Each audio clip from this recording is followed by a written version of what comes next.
আর আমার জামা কোথায়? আমি তো আপনার রুমে থাকতে চাইনি, আপনি নিজেই আমাকে বাধ্য করছেন। আর তাছাড়া আপনি আমার বউ, আমি আপনার সাথে থাকতেই পারি। আপনার উপর আমার অধিকার সবচেয়ে বেশি। আই শোয়ারের বাচ্চা, কি বললি তুই? কোনো ছোট লোক আমার স্বামী হতে পারে না। আর তোকে না বললাম আমার কাছে স্বামীর অধিকার চাইবি না? আমার সব তো নষ্ট করে দিলি। আর বাকি কে রাখছ? আর আমি তোকে কি বাধ্য করেছি?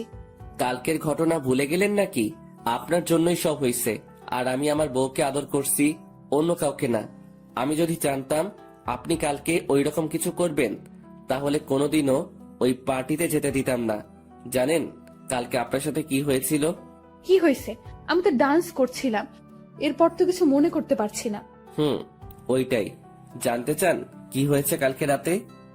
বল। এরপর আমি ঈশিতাকে সব বললাম। আমি তোর কথা বিশ্বাস করি না। তুই মিথ্যে কথা বলতেছিস আমার সাথে। তুই কি ভাবছিস আমি কিছু বুঝি না? মিথ্যা কথা বলে তুই আমাকে ভোগ করলি।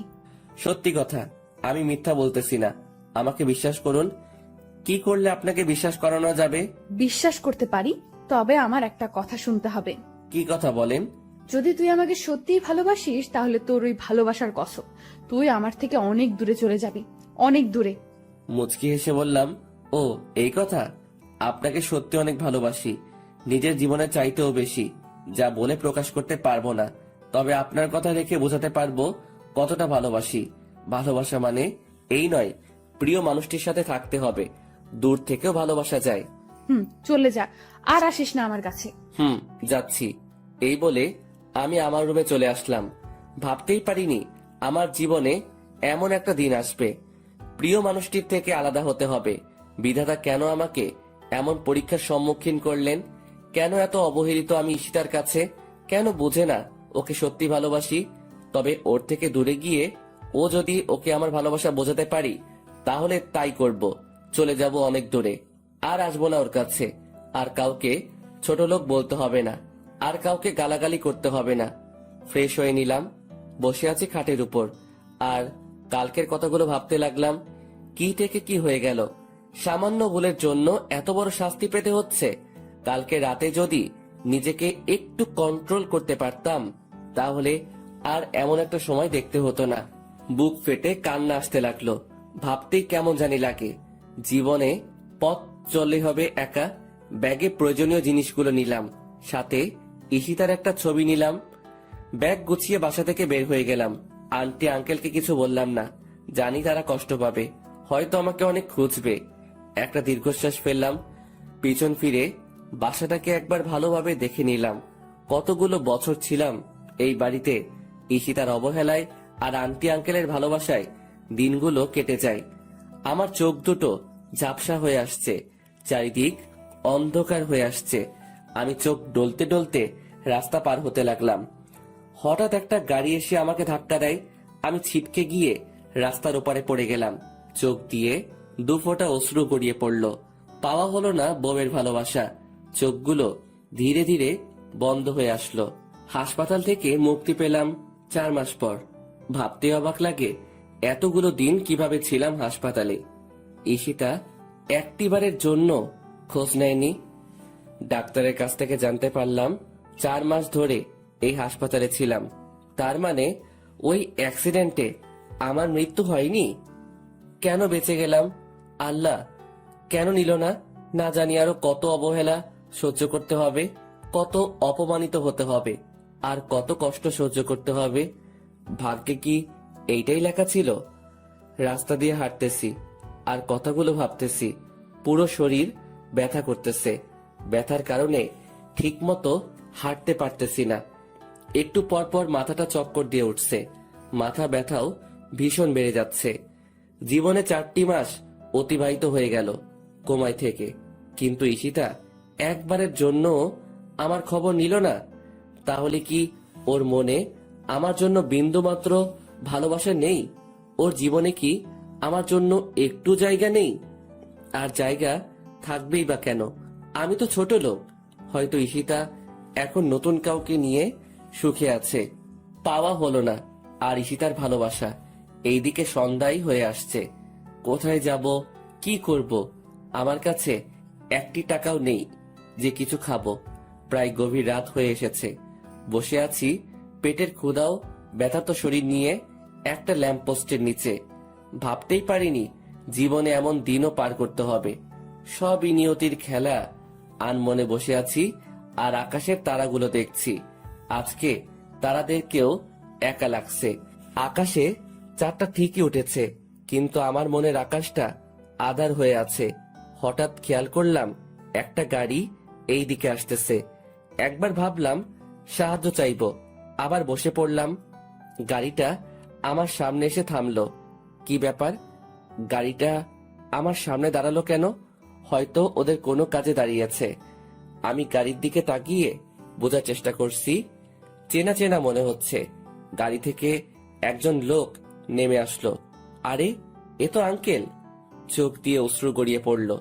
দেখলাম আঙ্কেলের চোখে পানি। হয়তো কতগুলো দিন পর দেখা হলো, তাই। আঙ্কেল এসে আমার পাশে এসে চুপ করে বসলেন। আমিও চুপচাপ বসে আছি। হঠাৎ নীরবতা ভেঙে আঙ্কেল বললেন, কেমন আছো জনি? আঙ্কেল, ভালোই আছি। যতটা ভালো থাকলে মৃত ব্যক্তির মতো জীবন যাপন করা লাগে। কিছুক্ষণ চুপ থেকে আবার বললেন, এতদিন কোথায় ছিলে? এই তো আঙ্কেল, এক বন্ধুর বাসায়। তা বাসার সবাই কেমন আছে? সবাই ভালো আছে, কিন্তু তোমার এ অবস্থা কেন? কি রকম শুকিয়ে গেছো? ঠিকমতো খাও না নাকি? একদম বদলে গেছো। আর তোমার কপালে হাতে এতগুলো কিসের দাগ? মনে হয় তো কোনো কাটার দাগ। কি হয়েছে বলো তো? আমার কথা না হয় বাদ দেন। ওই দিন সিঁড়ি দিয়ে নামার সময় পা পিছলে পড়ে গেছি, তাই একটু কাটা গেছে। ঈশিতা কেমন আছে? তোমার চলে যাওয়াতে সবচাইতে ভালো আছে ঈশিতা। কথাটি শুনে অনেকটা কষ্ট পেলাম। এতদিনেও আমার জন্য তার হৃদয়ে একটুও মায়া জন্মালো না। জানো, তুমি যখন বাড়ি থেকে চলে গেছো তোমার আন্টির হার্ট স্ট্রোক হয়েছে। কথাটি শুনে ভীষণ কষ্ট পেলাম। আজকে আমার জন্য সবকিছু হয়েছে। সবকিছুর জন্য আমি দায়ী। আন্টি এখন কেমন আছেন? আছে মোটামুটি, কিন্তু তুমি যদি না ফিরে যাও তাহলে তোমার আন্টির খারাপ কিছু একটা হয়ে যেতে পারে। তুমি প্লিজ আমার সাথে চলো। চুপ করে বসে রইলাম। কিভাবে যাব আমি ওই বাড়িতে? আমি তো ঈশিতাকে কথা দিয়েছি আর কখনো ওর সাথে দেখা দিব না। কিন্তু নিয়তি কেন বারবার পরীক্ষার মুখে ফেলে আমাকে? আবার ঈশিতার সম্মুখীন হতে হবে। চাই না নতুন করে অবহেলা পেতে, চাই না নতুন করে কষ্ট পেতে, কিন্তু আন্টির জন্য যেতে হয়, কারণ তিনি আমাকে নিজের ছেলের মতো আদর করতেন। আবারও একটা কঠিন পরীক্ষার সম্মুখীন হলাম। কি হয়েছে জানি, চুপ করে বসে আছো কেন? প্লিজ চলো আমার সাথে। কিন্তু আমি তো যেতে পারবো না। আমি ঈশিতাকে কথা দিয়ে এসেছি, আর কোনো দিন ওর সামনে যাব না। তুমি কি তোমার কথা রাখতে গিয়ে তোমার আন্টিকে হারাবে? পড়ে গেলাম আরেক চিন্তায়। ছোটবেলায় আব্বু আম্মুকে হারালাম, কিন্তু আব্বু আম্মুর অভাবটা আমাকে বুঝতে দেয়নি তারা। তাহলে আজকে কেন আমার জন্য মরতে বসবে? এইটা হয় না। আঙ্কেল, আমি রাজি। এই তো আমার লক্ষ্মী ছেলে, চলো। এইটা বলে আমার কপালে একটা চুমু দিলেন আঙ্কেল। আমি মুচকি হেসে গাড়িতে উঠলাম। গাড়িতে উঠে অবাক হয়ে গেলাম, ঈশিতাও গাড়িতে রয়েছে। তার মানে কি ঈশিতা আমার সবগুলো কথা শুনে নিয়েছে? আমি কিছু না বলে গিয়ে গাড়িতে বসলাম। শরীরের ব্যথার জন্য ঠিকমতো বসতে পারছি না, খুব ব্যথা করছে। তবুও কষ্ট করে বসে পড়লাম। চুপচাপ বসে রইলাম। আবার অনেকদিন পর ঈশিতার সাথে দেখা হলো। মনে পড়ে সেই দিনটার কথা, যেই দিন ঈশিতা কলেজের সবার সামনে আমাকে জুতা দিয়ে মেরেছিল। ওই দিন ঈশিতার সাথে কলেজে গেলাম। সিঁড়ি দিয়ে ওঠার সময় হঠাৎ ঈশিতার এক বান্ধবীর সাথে ধাক্কা লাগে আমার। আমি মেয়েটিকে সরি বললাম। মেয়েটি আমাকে কিছু না বলে চলে গেল। কিন্তু কোথায় থেকে ঈশিতা এসে আমাকে ওর পায়ের জুতা খুলে আমাকে মারতে লাগলো। ঈশিতা তার পায়ের হিলওয়ালা জুতাগুলো দিয়ে মারতে মারতে আমার শরীরটা রক্তাক্ত করে দেয়, কিন্তু আমি জায়গা থেকে সামান্য সরে দাঁড়াইনি। ওই সময় শুধু চোখ দিয়ে পানি ঝরেছে। ঈশিতার বান্ধবী এসে ঈশিতাকে বলল, ওর কোনো দোষ নেই, আসলে আমি অনেক তাড়াহুড়োতে ছিলাম, ভালোভাবে খেয়াল করিনি, তাই ধাক্কা লাগলো। আর জনি তো নিজে থেকে আমাকে ধাক্কা দেয়নি, তাহলে তুই ওকে শুধু শুধু শাস্তি দিচ্ছিস কেন ঈশিতা? আমি জানি ওই ছোট লোক নিজে থেকে তোকে ধাক্কা দিয়েছে দিশা। এই বলে আবার মারতে থাকে আমাকে। প্রায় আধমরা হয়ে গেছি ওই দিন। ওই সময় 16 দিন হাসপাতালে থাকতে হয়েছে আমাকে, শুধুমাত্র একটা ভুলের জন্য। সবার সামনে আমাকে অপমানিত করলো, সবার সামনে আমাকে মারলো। কথাগুলো ভাবতে ভাবতে চোখে পানি চলে এসেছে। আমি কান্না করতেছি। ঈশিতা বুঝতে পেলে তাই আমি তাড়াতাড়ি চোখ মুছে নিলাম। এইসব কথা ভাবতে ভাবতে গাড়ি এসে থামলো ঈশিতাদের বাড়িতে। আমি দৌড়ে গেলাম আন্টির কাছে। আন্টি শুয়ে আছে, কি রকম শুকিয়ে গেছেন। মনে হয় ঠিক মতো খায় না, ঠিক মতো ঘুমায় না, ঠিক মতো ওষুধও খায় না। আমি গিয়ে আন্টির পাশে বসলাম এবং মাথায় হাত রাখলাম। আমার হাতের স্পর্শ পেয়ে আন্টি জেগে গেলেন। আমাকে দেখে আন্টি অসহায় দৃষ্টিতে তাকিয়ে আছেন আমার দিকে। আন্টির চোখ ছলছল করছে। আমাকে আন্টি পাগলের মতো চুমু দিতে লাগলেন। কেমন আছো আন্টি? আগে ভালো ছিলাম না রে, তুই এসে গেছিস। আমি এখন খুব ভালো আছি, কিন্তু তোর এই রকম অবস্থা কেন? কপালে কাটার দাগ, হাতেও অনেক বড় কাটার দাগ রয়েছে। ওইটা আন্টি তেমন কিছু না, সিঁড়ি দিয়ে নামতে পড়ে গেছি, তাই একটু কেটে গেছে। আমার কেন জানি বিশ্বাস হচ্ছে না তোর কথা, কেন জানি তোর কথা মানতে পারছি না। না আন্টি, ওই রকম কিছুই না। আচ্ছা তুই ফ্রেশ হয়ে আয়, আমি তোকে খাবার দিচ্ছি। আচ্ছা আন্টি। আমি চলে যেতে লাগলাম। আন্টি আবার আমাকে পিছন থেকে ডাক দিলেন। জি আন্টি বলো। এইদিকে আয় তো, তোকে জড়িয়ে ধরি না অনেক দিন হইছে। আমি মুচকি এসে আন্টির কাছে গেলাম। আন্টি আমাকে জড়িয়ে ধরলেন। ঠিক তখনই আমি ব্যথায় আহ করে চিৎকার দিয়ে উঠলাম। আমার চিৎকার শুনে সবাই ভয় পেয়ে গেল। কি হয়েছে জনি? আন্টি হঠাৎ পিঠে ভীষণ ব্যথা করে উঠল। কই দেখি। আমার পরনে টি শার্টটা উল্টিয়ে আন্টি বড়সড় একটা ধাক্কা খেলেন, বুঝতে পারলাম। সাথে সাথে আঙ্কেল আর ঈশিতাও, কিন্তু কি এমন হয়েছে বুঝতে পারলাম না। সত্যি করে বল জনি, তোর কি হয়েছে? তুই আমাকে মিথ্যা কথা বললি কেন? আরে আন্টি, মিথ্যা বলবো কেন? আমি তো সত্যি বলতেছি। তুই সত্যি বলিস তাই না? এক থাপ্পড় দিব। তোর পিঠে ওইটা কিসের দাগ? কই কিসের দাগ? আমি আয়নার সামনের দিকে দেখতে লাগলাম। দেখে আমি নিজেই অনেক বড় ধাক্কা খেলাম। আমার পিঠের প্রায় অর্ধেকটা কাটা। তার মানে ওই অ্যাক্সিডেন্ট এইরকম হয়েছে। কিভাবে বেঁচে গেলাম? এত বড় আঘাত হওয়ার পরেও বেঁচে গেলাম। জনি তোকে আমার কসম, সত্যি করে বল কি হয়েছে? কি করি এখন? সত্যিটা তো বলতেই হবে। আসলে আন্টি, আমার অ্যাক্সিডেন্ট হয়েছে। ওই দিন বাড়ি থেকে বের হয়ে রাস্তা পার হওয়ার সময় একটা গাড়ির সাথে ধাক্কা লাগে আমার। আমি এতদিন ধরে আমার কোনো বন্ধুর বাসায় না, হাসপাতালে ঘুমাইছিলাম। আর আজকে 4 মাস পর জ্ঞান ফিরেছে। এইবার আন্টি হাউমাউ করে কেঁদে দিলেন।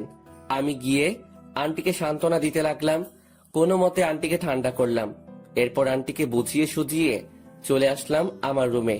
ফ্রেশ হতে গেলাম, ফ্রেশ হতেও পারছি না। কোনো মতে ফ্রেশ হয়ে নিচে চলে আসলাম খাওয়ার জন্য। আন্টি আমাকে নিজ হাতে খাইয়ে দিলেন। তবে একটা জিনিস খেয়াল করলাম, ঈশিতা আজকে আমার সাথে এক টেবিলে বসে খেলো। অনেকটা খুশি হলাম। এরপর খাওয়া দাওয়া শেষ করে রুমে চলে আসলাম। একটু ঘুমানোর চেষ্টা করলাম, কিন্তু পিঠে ব্যথার জন্য পারছি না।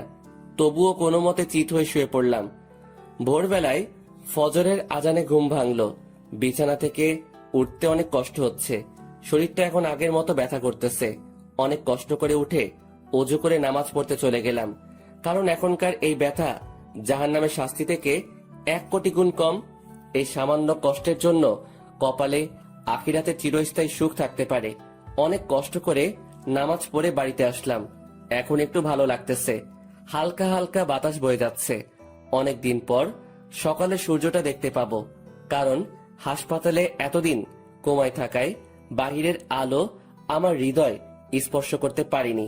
তাই ছাদে চলে আসলাম। খেয়াল করলাম কেউ একজন ছাদের এক কোণে দাঁড়িয়ে আছে।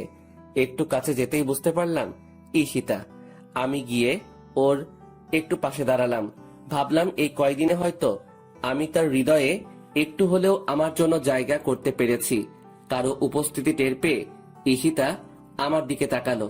আমাকে দেখে বিরক্তিকর দৃষ্টি নিয়ে তাকালো ঈশিতা আমার দিকে। তুই এখানে কি করিস? তোকে বলছি না আমাকে ডিস্টার্ব করবি না। আসলে আমি বুঝতে পারিনি আপনি ছাদে আছেন। জানলে এখানে আসতাম না। জানলে আসতিস না। এই বাড়িতে আবার কেন আসলি তুই? তোর নাকি অ্যাক্সিডেন্ট হয়েছে? মরিস নাই কেন অ্যাক্সিডেন্টে? মরে আমাকে উদ্ধার করতি, যত সব ছোট লোক কোথাকার। এই বলে ঈশিতা চলে গেল। ঈশিতার কথা শুনে বুকের ভিতর ঘূর্ণিঝড় শুরু হলো। তাহলে কি আমি ভুল ভাবনা নিয়ে এতদিন বেঁচেছিলাম? মৃত্যুটাই আমার জন্য শ্রেয় ছিল। ভালোবাসার মানুষটি বলছে মরতে, তাহলে এই তুচ্ছ জীবন রেখে কি লাভ? শুধুমাত্র আত্মহত্যা করলে এই অবহেলা থেকে মুক্তি পেতে পারি, কিন্তু আত্মহত্যা যে মহাপাপ। আর এই কথা জেনে বেঁচে আছে পৃথিবীতে হাজারো জীবন্ত লাশ। চোখ দিয়ে অনবরত অশ্রু ঝরতেছে, কেন জানি বাধা দিয়েও থামাতে পারছি না। বুকের ভিতর দিয়ে বয়ে যাওয়া কষ্টের ঢেউ। আর কত অবহেলা পেতে হবে জানি না, তবে একদিন এই অবহেলিত জনির কাছে ঈশিতাকে আসতেই হবে। সূর্যোদয়টা না দেখে চলে আসলাম। ইচ্ছে নেই সূর্যোদয় দেখার। নাস্তা করতেই নিচে চলে আসলাম। জানি ঈশিতা আমার সাথে এক টেবিলে বসে নাস্তা করবে না, তবুও বসলাম। ঈশিতা আসলো আর আমাকে দেখেই আবার চলে গেল। ওই সময় কষ্ট পেয়েও পেলাম না, কারণ প্রিয় মানুষটির থেকে কষ্ট পাবো এই কথা যদি জেনে যায় তাহলে ওই রকম আঘাত করে না, তবে জখমটা রয়ে যায়। এরপর আমাকে আন্টি নিজ হাতে নাস্তা খাইয়ে দিলেন। এরপর আমি একটু রেস্ট নিয়ে ফার্মেসিতে গিয়ে 1 মাসের জন্য ওষুধ নিয়ে আসলাম। ধীরে ধীরে পিঠের ক্ষতটা ভালো হতে লাগলো। পিঠের ক্ষত ভালো হয়ে লাভ কি? বুকের ক্ষতটা তো তার চেয়ে 1000 গুণ বেশি, যা শুধু ঈশিতাই ভালো করতে পারবে, যার একমাত্র ওষুধ ঈশিতা। আজ 1 মাস পর আমি মোটামুটি সুস্থ, কিন্তু অবহেলাটা প্রতিদিন পেতে হয়। এই কারণে না হয় অন্য কারণে। এখন থেকে আমি আঙ্কেলের অফিসে যাব। আঙ্কেল বারণ করছে, তবুও ঘরে একা একা বসে থাকতে ভালো লাগে না। এর চেয়ে অফিসে গেলেই ভালো হয়। কিন্তু ঈশিতাও নাকি অফিসে যেতে চায়, তবে ভালোই হবে। কাজের ফাঁকে ঈশিতাকে চুরি করে নিজের ইচ্ছা মতো দেখতে পাবো, এতেই অনেক। অফিসে প্রতিদিন আমি আর ঈশিতা দুইজনে এক গাড়িতে করে গেলাম, সাথে আঙ্কেলও ছিলেন। আজ থেকে অফিসের নতুন এমডি হচ্ছে ঈশিতা, আর আমাকে একটা ডেস্ক দেখিয়ে দিলেন। আমার জন্য কাজটা নির্ধারিত নয়, আমার কাছে ভালো লাগলে কাজ করতে পারবো, না হয় অফিসে বসে থাকতে পারবো। প্রথম দিন সবার সাথে পরিচয় হয়ে নিলাম আর একজনকে বন্ধু বানিয়ে নিলাম। নাম হচ্ছে রাকিব। আমার সমবয়সী রাকিব, আর আমার পাশের ডেস্কে রাকিব বসে। আমরা সমবয়সী হওয়ার কারণে একজন আরেকজনকে তুই করেই বলি। প্রথম দিন সবকিছু বুঝে নিতে নিতে সময় কেটে গেল। পরদিন সকালবেলা নাস্তা করে অফিসে চলে আসলাম। ঈশিতাও আমার সাথে গাড়িতে আসে। আমি গাড়ি চালানোর ফাঁকে ফাঁকে ঈশিতার দিকে তাকিয়ে থাকি। মেয়েটাকে দেখতে কতটা নিষ্পাপ লাগে, কেউ দেখলে বিশ্বাসই করবে না মেয়েটা যে এত নিষ্ঠুর। তবে ঈশিতা আমার জন্য নিষ্ঠুর না। ঈশিতা আমার জন্য আমার রাজ্যের রানী। আমার ডেস্কে বসে আছি, এমন সময় পিয়ন এসে বলল ঈশিতা নাকি আমাকে ডাকছে, তাই গেলাম ওর কেবিনে। আসতে পারি ঈশিতা? ওই ছোট লোক, এটা অফিস, বাড়ি না। আর তোর সাহস কি করে হয় আমার নাম ধরে ডাকিস? সরি ম্যাম, বলেন কি করতে হবে? মনে থাকে যেন। এখন এই ফাইলটা রেডি করে নিয়ে আয়। জি ম্যাম। প্রায় 1.5 ঘন্টা পর ফাইলটা রেডি করতে পারলাম। এইবার ঈশিতার কাছে নিতে হবে। May I come in ma'am? Yes come. এই যে ম্যাম, ফাইলটা রেডি। আমার হাত থেকে ফাইলটা নিয়ে ঈশিতা দেখতে লাগলো। হঠাৎ ঈশিতা ফাইলটা আমার দিকে ছুড়ে মারলো আর বলতে লাগলো, ছোট লোকের বাচ্চা, সামান্য একটা ফাইল ঠিক করে তৈরি করতে পারিস না, আর আসছে অফিসে কাজ করতে। ফাইলটা এসে আমার কপালের আগের ক্ষতটায় লাগে। ফাইলের কোনা লাগায় ক্ষতটা ফেটে টপ টপ করে রক্ত ঝরতে লাগে। ভীষণ ব্যথা করতে লাগলো। আমি তবুও চুপচাপ দাঁড়িয়ে রইলাম। দাঁড়িয়ে আছিস কেন? যা, ফাইলটা 20 মিনিটের মধ্যে ঠিক করে আনবি, না হয় তোর কপালে খারাপই আছে। আমি ফাইলটা ফ্লোর থেকে তুলে নিজের ডেস্কে চলে আসলাম। রক্ত এখনো ঝরতে থাকে। বিষয়টা রাকিব ঠিকই বুঝতে পারে, তাই রাকিব আমার জন্য অফিসে রাখা মেডিসিনের ফার্স্ট বক্সটা আনলো আর ধীরে ধীরে ক্ষতটা পরিষ্কার করতে লাগলো। ওর হাতটা আমার ক্ষততে লাগতেই ব্যথায় চিৎকার দিয়ে উঠলাম। ভীষণ ব্যথা করতেছে। এরপর রাকিব ধীরে ধীরে আমার মাথা ভালোভাবে ব্যান্ডেজ করে দিল।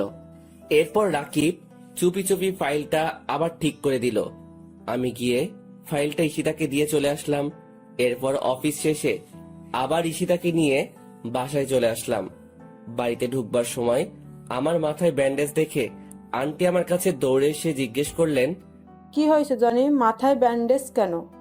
ও কিছু না আন্টি, গাড়িতে ওঠার সময় গাড়ির সাথে ধাক্কা লেগে হালকা কেটে যায়, দেখবা আমার ঠিক হয়ে যাবে। এই কথা বলে রুমে চলে এসে ফ্রেশ হয়ে নিলাম। এরপর রাতে খেয়ে ঘুমিয়ে পড়লাম। ঘুম ভাঙে প্রায় সকাল 9টায়। কি ব্যাপার, কোনো দিন তো এত দেরি করে ঘুম ভাঙে না। শোয়া থেকে উঠতে চেষ্টা করলাম, কিন্তু উঠতে পারছি না। পুরো শরীর কি রকম ভার হয়ে আছে আর আগুনের মতো পুড়ে যাচ্ছে। হঠাৎ করে আবার জ্বর এলো কেন? কালকের ঘটনা মনে পড়ে গেল। কপালে হাত দিয়ে দেখি কে যেন জলপট্টি দিয়ে রেখেছে।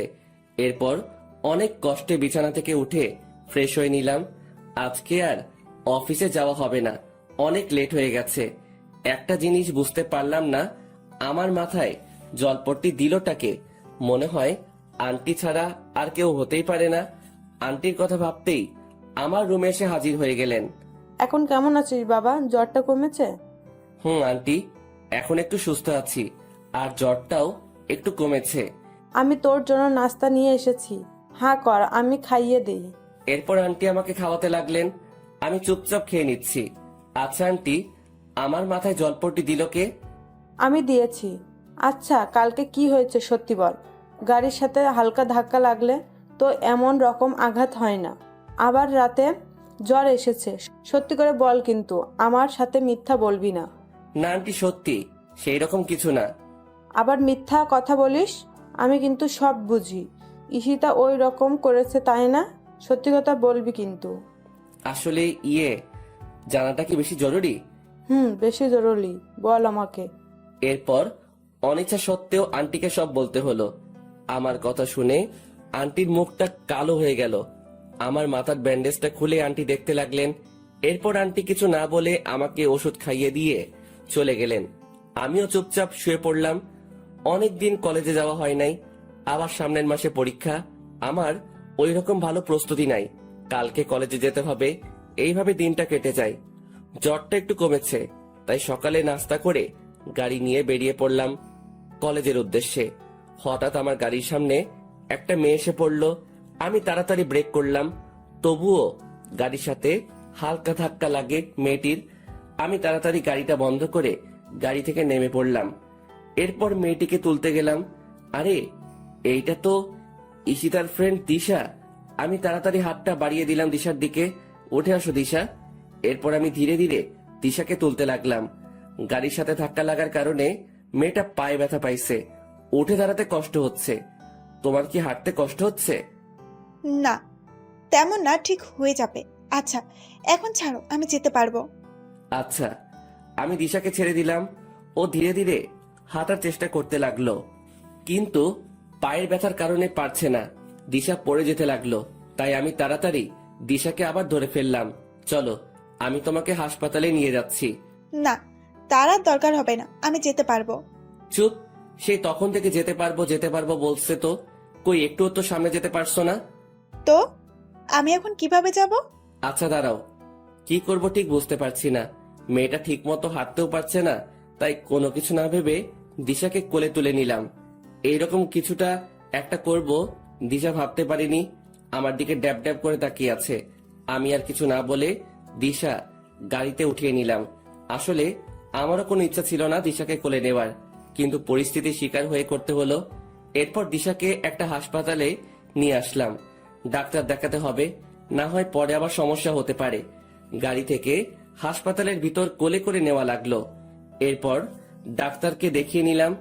আঘাতটা একটু বেশি লেগেছে, তবে কিছুক্ষণ পর ঠিক হয়ে যাবে। ডাক্তার কিছু ওষুধ লিখে দিলেন।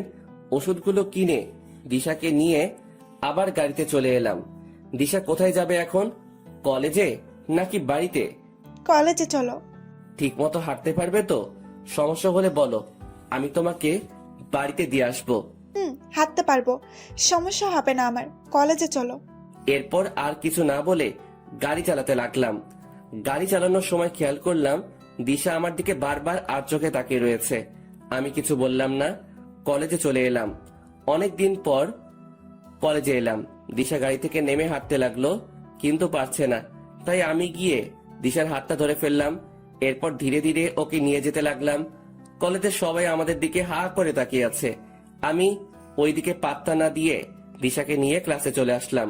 এরপর মেয়েটাকে আমার পাশেই বসালাম, কারণ মেয়েটা এখন আমার দায়িত্বে। আমার জন্য মেয়েটার এই অবস্থা হয়েছে। কিন্তু মেয়েটা ওই সময় এত তাড়াহুড়ো করে কোথায় যাচ্ছিল? দিশা, ওই সময় এত তাড়াহুড়ো করে কোথায় যাচ্ছিলে?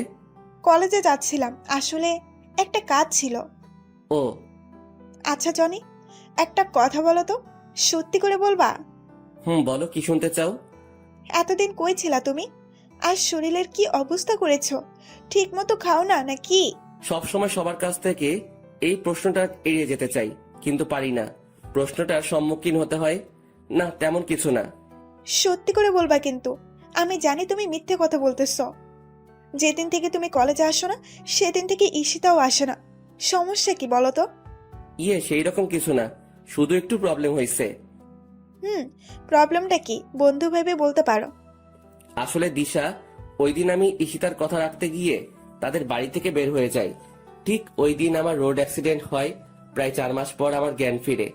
ডাক্তারের কাছে থেকে জানতে পারি আমি 4 মাস কোমায় ছিলাম। চিকিৎসার ব্যাপারটা হলো, ওই হাসপাতালে নাকি একটা ফান্ড আছে।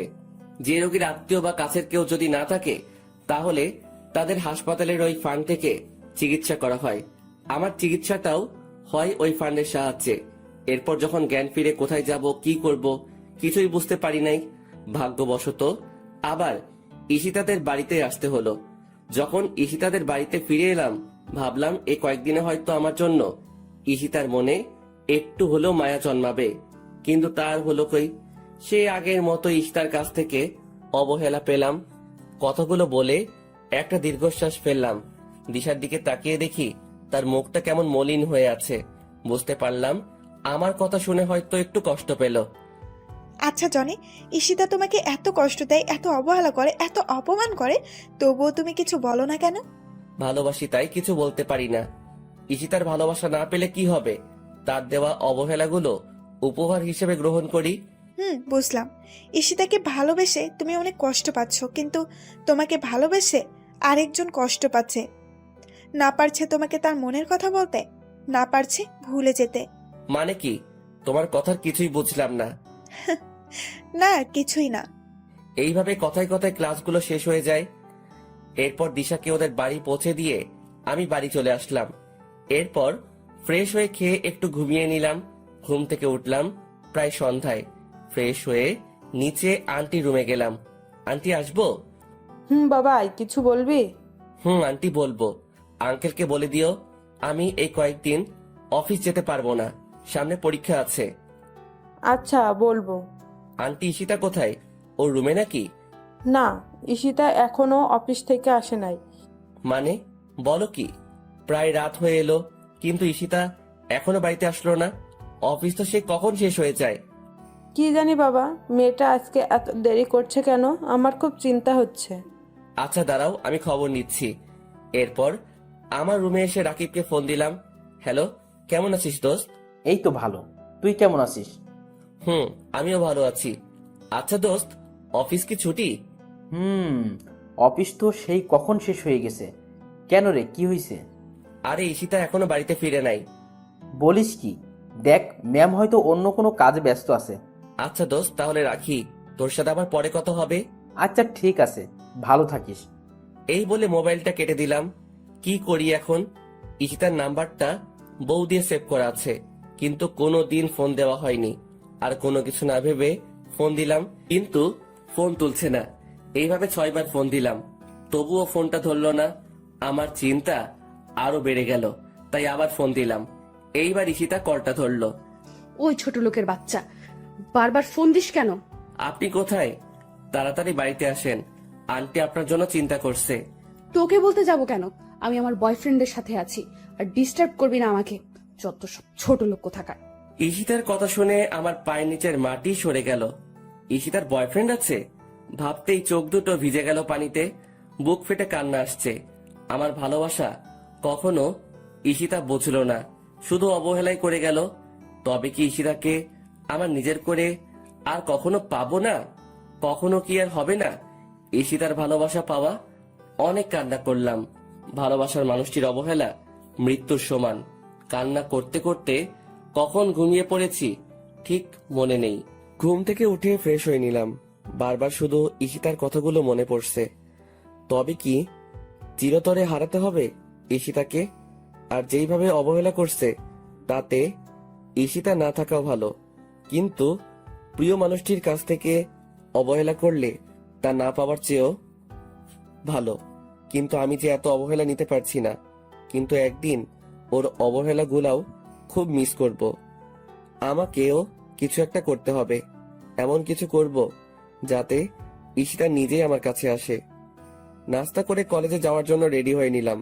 এরপর গাড়ি নিয়ে কলেজে চলে আসলাম।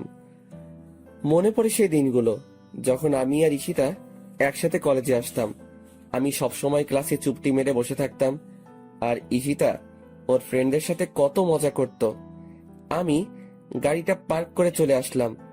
বসে আছি নিজের বেঞ্চে। হঠাৎ কোথায় থেকে একটা মেয়ে এসে আমার পাশে বসে পড়লো। আরে দিশা, তুমি? হ্যাঁ আমি। কেমন আছো? ভালোই, তুমি? আমিও ভালো আছি।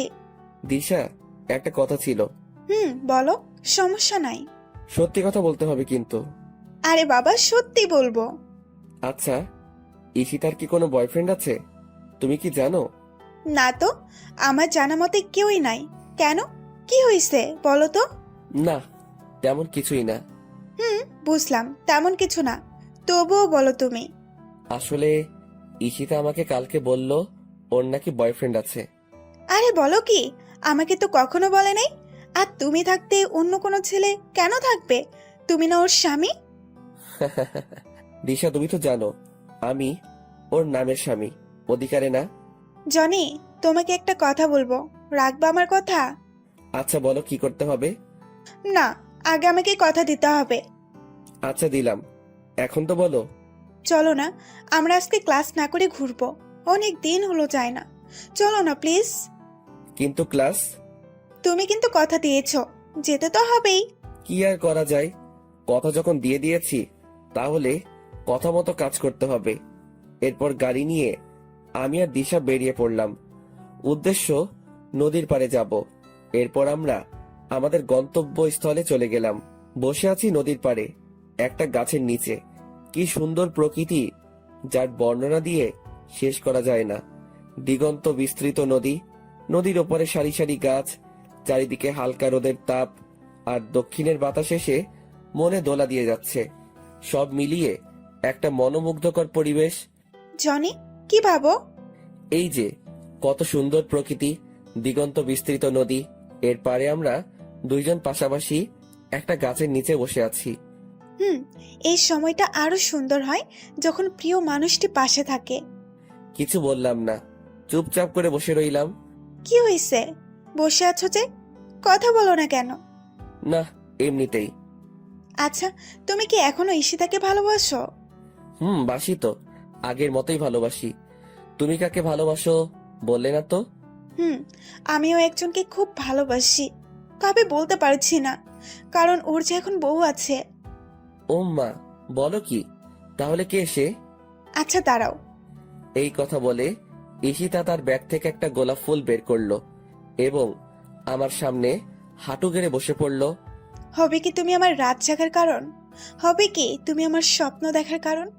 জানো, তোমাকে আমি সেই ছোট থেকেই ভালোবাসতাম।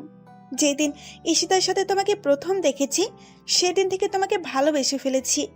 শুধুমাত্র ঈশিতার জন্য কোনোদিন বলে উঠতে পারি নাই। প্লিজ ফিরিয়ে দিও না, খুব ভালোবাসি তোমাকে। জানো, ঈশিতা যেই দিন তোমাকে কলেজের সবার সামনে অপমান করত, সেদিন আমি মুখ বুঝে কান্না করতাম। ঈশিতা তো তোমাকে আর ভালোবাসে না, আর ওর বয়ফ্রেন্ডও আছে। তাহলে আমাকে ফিরিয়ে দিও না প্লিজ। আমি মুচকি হেসে দিশা নিচু থেকে উঠিয়ে পাশে বসালাম, ফুলটাও নিলাম। দিশা, তুমি তো জানো আমি ঈশিতাকে ভালোবাসি, আর যদি ভালো না বাসতাম তাহলে এত অবহেলা কষ্টের মাঝে ওর কাছে পড়ে থাকতাম না। আর তোমার এইগুলা ভালোবাসা না, সব আবেগ। দেখবে সব আগের মতো ঠিক হয়ে যাবে। দেখবে আমার থেকে আরো 1000 গুণ ভালো ছেলে আসবে। 1000 গুণ ভালোবাসবে, কিন্তু তোমার মতো না। প্লিজ ফিরিয়ে দিও না, তোমাকে না পেলে আমি কিন্তু আত্মহত্যা করব। আরে কান্না করছো কেন? আর আত্মহত্যা করতে হবে না, তবে আমাকে কিছুদিন সময় দিতে হবে। তুমি তো জানো আমি কত ডিপ্রেশনে আছি। আমাকে কিছুদিন সময় দিতে। এই কথা বলার সাথে সাথে মেয়েটা আমাকে জড়িয়ে ধরলো। আমি শুধু মুচকি হাসলাম আর ওর মাথায় হাত রাখলাম। বুঝলাম না, আমি তো এখনো হ্যাঁ বলি নাই, এতেই এত খুশি। মেয়েটা খুব ইমোশনাল। এরপর আমার থেকে দিশাকে ছাড়িয়ে দিলাম। আচ্ছা দিশা, তুমি কি আমাকে পাবে? আমার তো মনে হয় আমাদের ভালোবাসা পূর্ণতা পাবে না। সব ভালোবাসা কি পূর্ণতা পায়? কিছু কিছু ভালোবাসা অসম্পূর্ণ রয়ে যায়। আমাদেরটাও না হয় অপূর্ণ থাকবে, আর আমার পাগলটাকে না হয় সারা জীবন দূর থেকেই ভালোবেসে যাব। তবে যেই কয়দিন আছি তোমার সাথেই থাকতে চাই। বুঝলাম। আচ্ছা দিশা, আমাকে এখন উঠতে হবে। চলো। এরপর আমি দিশাকে ওদের বাড়িতে পৌঁছে দিলাম। আমি কিন্তু তোমার উত্তরের অপেক্ষায় আছি, তবে উত্তরটা কিন্তু হ্যাঁ হতে হবে। Okay bye, see you tomorrow. Okay bye. এরপর আমি বাসায় চলে আসলাম। ফ্রেশ হয়ে দুপুরে খেয়ে শুয়ে পড়লাম, কিন্তু ঘুম আসছে না। কি করব ঠিক বুঝতে পারছি না। একদিকে ঈশিতাকে বলতে পারবো না, অন্যদিকে দিশাকেও কষ্ট দিতে পারবো না। চরম একটা পরীক্ষার সম্মুখীন হলাম। ঈশিতাকে ভুলতে পারবো না, আর দিশাকে কষ্ট দিতে পারবো না। কারণ প্রিয় মানুষটি অবহেলা করলে তা কত কষ্টের আমি বুঝি। কিন্তু আমি তো ঈশিতাকে ছাড়তে পারবো না, আবার দিশাকেও কষ্ট দিতে পারবো না। ঘুম আসছেই না, তাই উঠে গেলাম। ধীরে ধীরে ঈশিতার রুমের দিকে এগোতে লাগলাম। ও রুমের সামনে দাঁড়িয়ে আছি, কিন্তু নক করতে ভয় করছে। তবুও নক করলাম। ঈশিতা, আসবো? আয়। আর আমার নাম ধরে আর কখনো ডাকবি না। আজকে মনটা একটু ভালো আছে, তাই এরকম ব্যবহার করছি। বেশি বাড়াবাড়ি করলে কিন্তু তোর অবস্থা খারাপ করে দিব। আমি দরজায় এসে ভাবতে লাগলাম, আমাকে অবহেলা করে ওনার মনটা ভালো আছে। আসলে এই পৃথিবীর মানুষগুলো বড়ই আজব। ওই, কি হয়েছে? দাঁড়িয়ে আছিস কেন? আর কি বলবি তাড়াতাড়ি বল। না মানে একটা কথা ছিল, যদি কিছু মনে না করেন তাহলে বলতে পারি। এত ন্যাকামো না করে কি বলবি বল। আপনি কেন এইরকম করেন আমার সাথে? আমি তো আপনার স্বামী। আমার দোষটা কি? কারণে আমাকে প্রতিনিয়ত অবহেলা করে যাচ্ছেন? কেন বারবার কষ্ট দিচ্ছেন? কোন পাপের শাস্তি দিচ্ছেন আমাকে? আমি তোর এত প্রশ্নের উত্তর দিতে বাধ্য নই। আর তোকে আমি আগেই বলেছি, আমি তোকে ভালোবাসি না। তোকে দেখলে আমার ঘৃণা হয়। এই বাড়িতে শুধু আব্বু আম্মুর জন্য তোকে রেখেছি। যেইভাবে আছিস সেভাবেই থাক। আমার কাছে স্বামীর অধিকার নিয়ে আসবি না। এখন আমার রুম থেকে চলে যা, আমাকে আর ডিস্টার্ব করবে না। যত সব ছোট লোক আসছে আমার কাছে ভালোবাসা পেতে। চলে যাচ্ছি, তবে এই রুম থেকে নয়, এই বাড়ি থেকে একদিন চলে যাব। চিরতরের জন্য চলে যাব। কোনো ছোট লোক আর আপনার কাছে আসবে না স্বামীর অধিকার চাইতে। কেউ আর বলবে না ভালোবাসি আপনাকে। কথাগুলো বলে চোখের পানি মুছতে মুছতে চলে আসলাম। এরপর আন্টি রুমে গেলাম। আন্টি, আসবো? বাবা আয়। কিচ্ছু বলবি? আন্টি, তোমার অনুমতি ছাড়া আমি এই কাজ করতে পারবো না। আচ্ছা বল কি কথা। আর অনুমতি তো অবশ্যই দিব। আসলে আন্টি, আমি আর ঈশিতার অবহেলা নিতে পারছি না। একটু মুক্তি পেতে চাই এই মায়াজাল থেকে। বাঁচতে চাই নিজের মতো করে। গড়তে চাই আমার একটা নিজস্ব পৃথিবী, যে পৃথিবীতে থাকবে না কোনো অবহেলা, থাকবে না প্রিয় মানুষটির দেওয়া কষ্ট। তাই আন্টি, আমি দেশের বাইরে যেতে চাই। তুমি প্লিজ না করো না।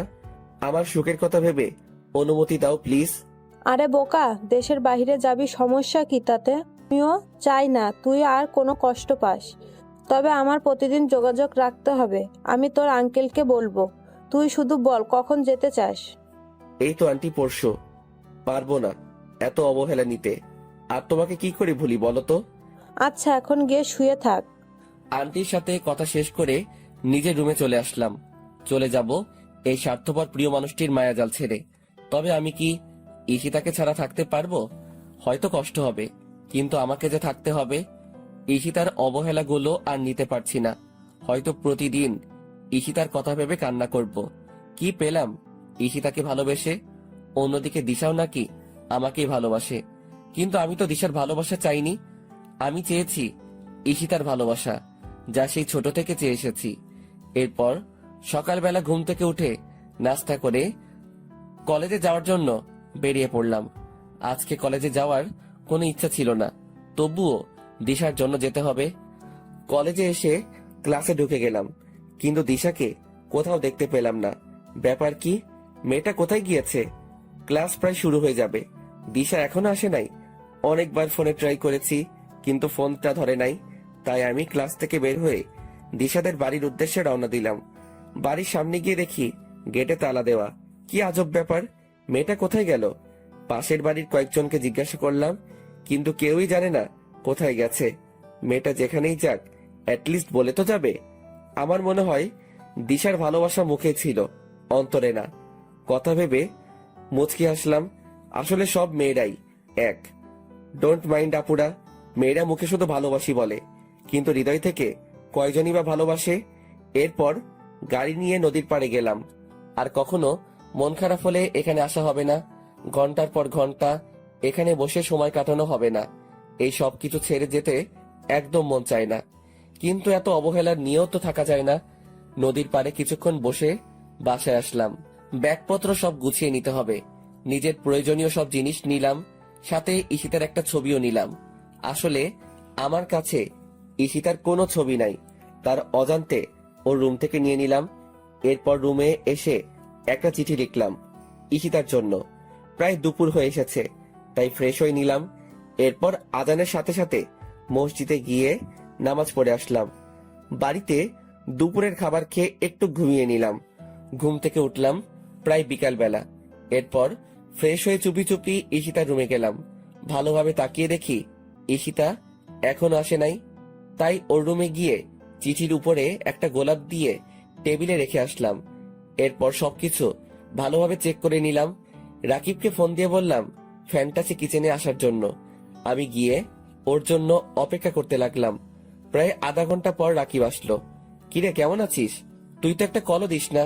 আরে বলিস না বেটা, ঈশিতা ম্যাম সবসময় অফিস লেট করে ছুটি দেয় আর সবসময় কাজের উপরে রাখে।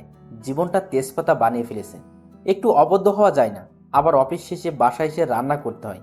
তুই তো জানিস আমার কেউ নাই, সব কিছু নিজেকে করতে হয়।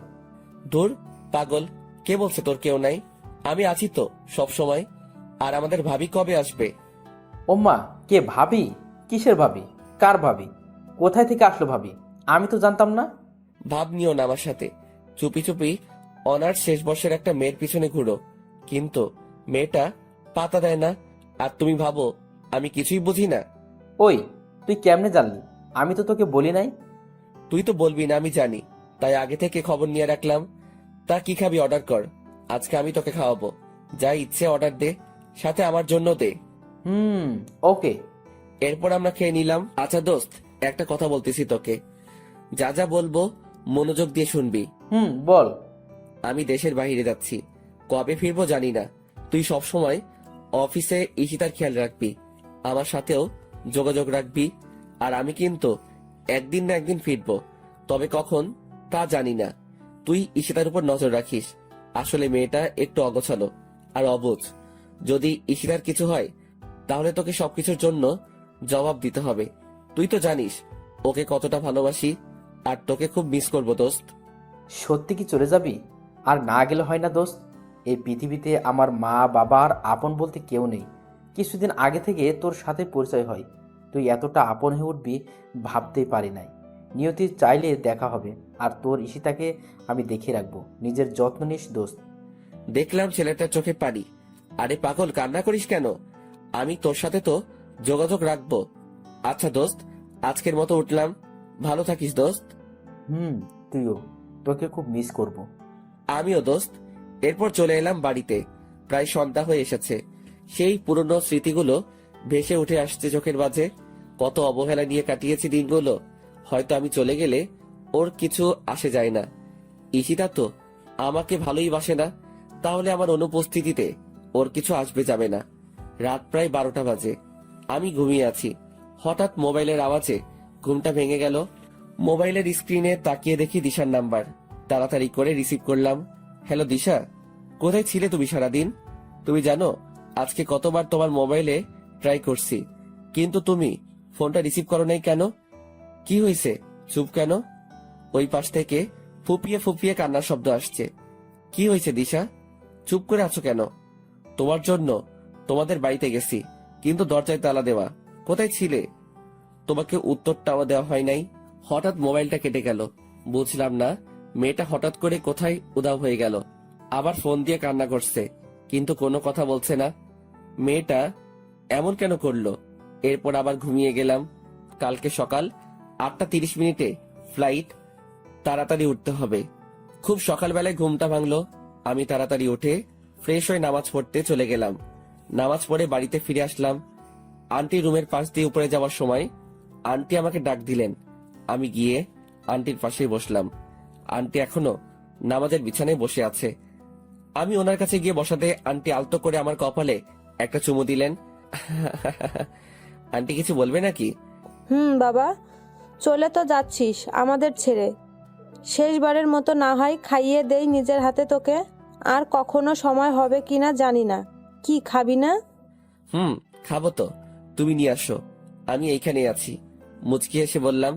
এরপর আন্টি আমাকে নিজ হাতে খাইয়ে দিলেন। আমি চুপচাপ সবগুলো খেয়ে নিলাম। আর কখনো খাওয়া হবে কিনা জানি না, খেয়ে চলে আসলাম। এরপর সবকিছু ভালোভাবে প্যাক করে নিলাম। প্রায় 7:30 বেজে গেছে। আমি ধীরে ধীরে ঈশিতার রুমের দিকে গেলাম। অবাক হওয়ার বিষয়, ওর রুমের দরজাটা খোলা। আমি হালকা উকি দিলাম। ঘরে তো কেউই নাই। চিঠিটা এখনো টেবিলের উপর পড়ে আছে। শেষবারের মতো ঈশিতাকে দেখা হলো না। এরপর আমি ঈশিতার সাথে দেখা না দিয়ে গাড়ি নিয়ে এয়ারপোর্টের উদ্দেশ্যে বেরিয়ে পড়লাম। আমার সাথে আন্টি আঙ্কেল যাচ্ছেন আমাকে এগিয়ে দিতে। খেয়াল করলাম আন্টি পুরো রাস্তা মন খারাপ করে রয়েছেন।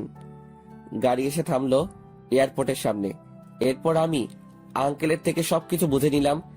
আমি আসার সময় আন্টি অনেক কান্না করতে লাগলো। আন্টি, তুমি যদি এইরকম কান্না করো তাহলে আমি কিভাবে যাব? এরপর আন্টি চোখের পানি মুছে নিলেন। আমি গিয়ে আন্টিকে বললাম, সময় মতো ওষুধ খাবে, নিজের প্রতি যত্ন নিবে, আঙ্কেলকে দেখে রাখবে। আর আমি তোমার সাথে প্রতিদিন কথা বলবো, তবে ঈশিতা যেন না জানতে পারে। আমার কথা শুনে আন্টি শুধু মাথা নাড়ালো। এরপর আমি ওদের কাছ থেকে বিদায় নিয়ে এয়ারপোর্টে ঢুকে পড়লাম। আবার কখন দেখা হবে জানা নেই। নিজের অজান্তেই চোখ ভিজে এলো। প্রিয় মানুষগুলো, প্রিয় দেশটি ছেড়ে চলে যেতে হবে বিদেশে। এরপর ঠিক সময় প্লেন টেক অফ করলো। তখন মন চাইছে প্লেনের জানালা ভেঙে নেমে যাই, কিন্তু তখন তো আর কোনো পথ খোলা ছিল না। এরপর তো তুমি সবই জানো অর্পা, আমার ইংল্যান্ডে আসা, তোমার সাথে পরিচয় হওয়া, পরিচয় থেকে বন্ধুত্ব। তুমি আমাকে কতটা ভালোবাসো ঠিক অনুভব করতে পারছি না। হয়তো আমি ঈশিতাকে যতটুকু ভালোবাসি তার থেকে বেশি ভালোবাসি, আবার এর থেকে কমও হতে পারে। তুমি জানো অর্পা, আমার প্রতিটা মুহূর্তে ঈশিতার কথা মনে পড়তো। খেয়াল করে দেখলাম মেয়েটা কান্না করছে আমার কথাগুলো শুনে। ওকে সান্ত্বনা দেওয়ার ভাষা আমার নেই। হঠাৎ অর্পা চোখ মুছে আমাকে হাসি মুখে বলল, কি হয়েছে? কেকটা কাটবে না নাকি খালি পেটে থাকতে হবে? নাও, তাড়াতাড়ি করো। এরপর আমি কেকটা কাটলাম আর বলতে লাগলাম, happy birthday to you, happy birthday dear Ishita. এরপর কেকটা একটু অর্পাকে খাইয়ে দিলাম। আমি আর নিজেকে সামলাতে পারছি না, বুক ফেটে কান্না আসছে। তাই আমি অর্পাকে ছাদে রেখেই নিচে চলে আসলাম। আজকে ঈশিতার জন্মদিন ছিল। এই দেশের মাটিতে প্রায় 5 বছর পার করে ফেললাম। প্রতি বছর ঈশিতার জন্মদিন পালন করতাম আমি। অর্পা মেয়েটা হচ্ছে আমার কলিগ, আমরা একই অফিসে কাজ করি। মেয়েটাও বাঙালি। অর্পা এই দেশে আসে ওর আব্বু আম্মুর কারণে। ওদের মধ্যে নাকি মিল নেই, সারাদিন নাকি ঝগড়া করে। তাই অর্পা রাগ করেই ওদের ছেড়ে এইখানে চলে আসে। বাঙালি হওয়ায় মেয়েটার সাথে বন্ধুত্ব করে নিলাম। এরপর থেকে নাকি মেয়েটা আমাকে ভালোবেসে ফেলে। আমি জানি প্রিয় মানুষটিকে না পেলে কত কষ্টে থাকতে হয়। যদি আমার কোনো পিছুটান না থাকতো তাহলে আমি অর্পাকে আপন করে নিতাম। প্রতি বছর ঈশিতার জন্মদিন পালন করার সময় অর্পা আমার কাছ থেকে আমার আর ঈশিতার গল্পটা শুনতে চাইতো। তাই আমি আমার জীবনের সব ঘটনা বললাম ওকে। আমার কথা শুনে অর্পা একদম কান্না করে দিল। এরপর আমিও রুমে এসে অনেক কান্না করলাম। ঈশিতার সাথে দেখা হবে কিনা জানি না। এরপর দরজা ওপাশ থেকে অর্পা আমাকে ডাকতে লাগলো। এই জনি, দরজা খুলো। কি হয়েছে তোমার? ছাদ থেকে এভাবে চলে আসলে কেন? তাড়াতাড়ি দরজা খুলো বলছি। তোমার জন্য নিজ হাতে রান্না করে এনেছি, তুমি খাবে না? দরজা খুলো বলছি। আমি খাবো না অর্পা, আমার খিদা নেই, তুমি এখন যাও। ওই, তোকে বলছি না দরজা খুলতে? তাড়াতাড়ি দরজা খুলে দে, না হয় তোর মাথা পাঠাবো। আমি ভয়ে তাড়াতাড়ি দরজাটা খুলে দিলাম। কি মেয়ে রে বাবা, আমাকে সামান্য জিনিসের জন্য ঝাড়ি দেয়। ওই, তোমার সমস্যা কি? খাবে না কেন? তোমার জন্য এত কষ্ট করে রান্না করলাম, এখন তুমি কি চাও আমি এইগুলো ফেলে দেই? না, তার আর দরকার হবে না, তুমি খাবার দাও, আমি খেয়ে নিচ্ছি। জনি, একটা কথা বলি, রাখবা প্লিজ? আরে বলো, সমস্যা নাই, আমি তোমার কথা রাখবো। আর বেস্ট ফ্রেন্ডের কথা কি ফেলা যায়?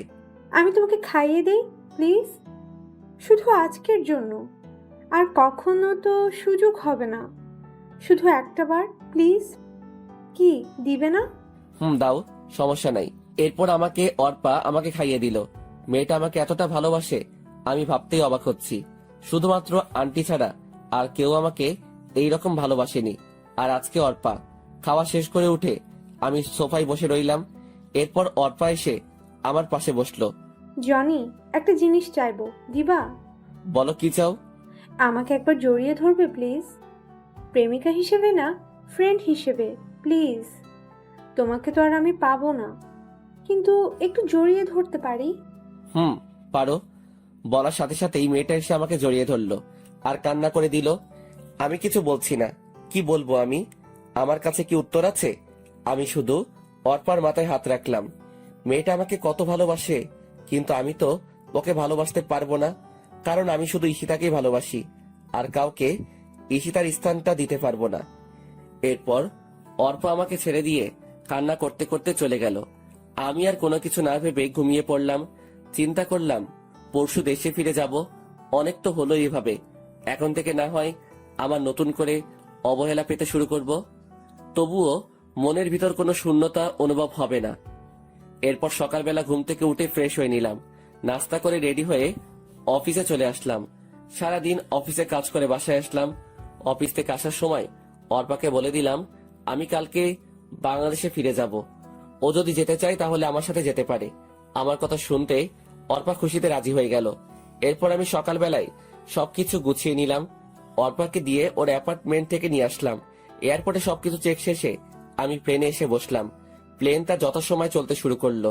প্রায় 4 ঘন্টা পর প্লেন এসে থামলো বাংলাদেশ এয়ারপোর্টে। নিজের দেশের মাটিতেই পা ফেলতেই সব ক্লান্তি দূর হয়ে গেল। এরপর একটা গাড়ি নিয়ে আমি আর অর্পা বাসায় চলে আসলাম। সেই চিরচেনা বাড়িটায় দরজায় দাঁড়িয়ে কলিং বেলে চাপ দিলাম।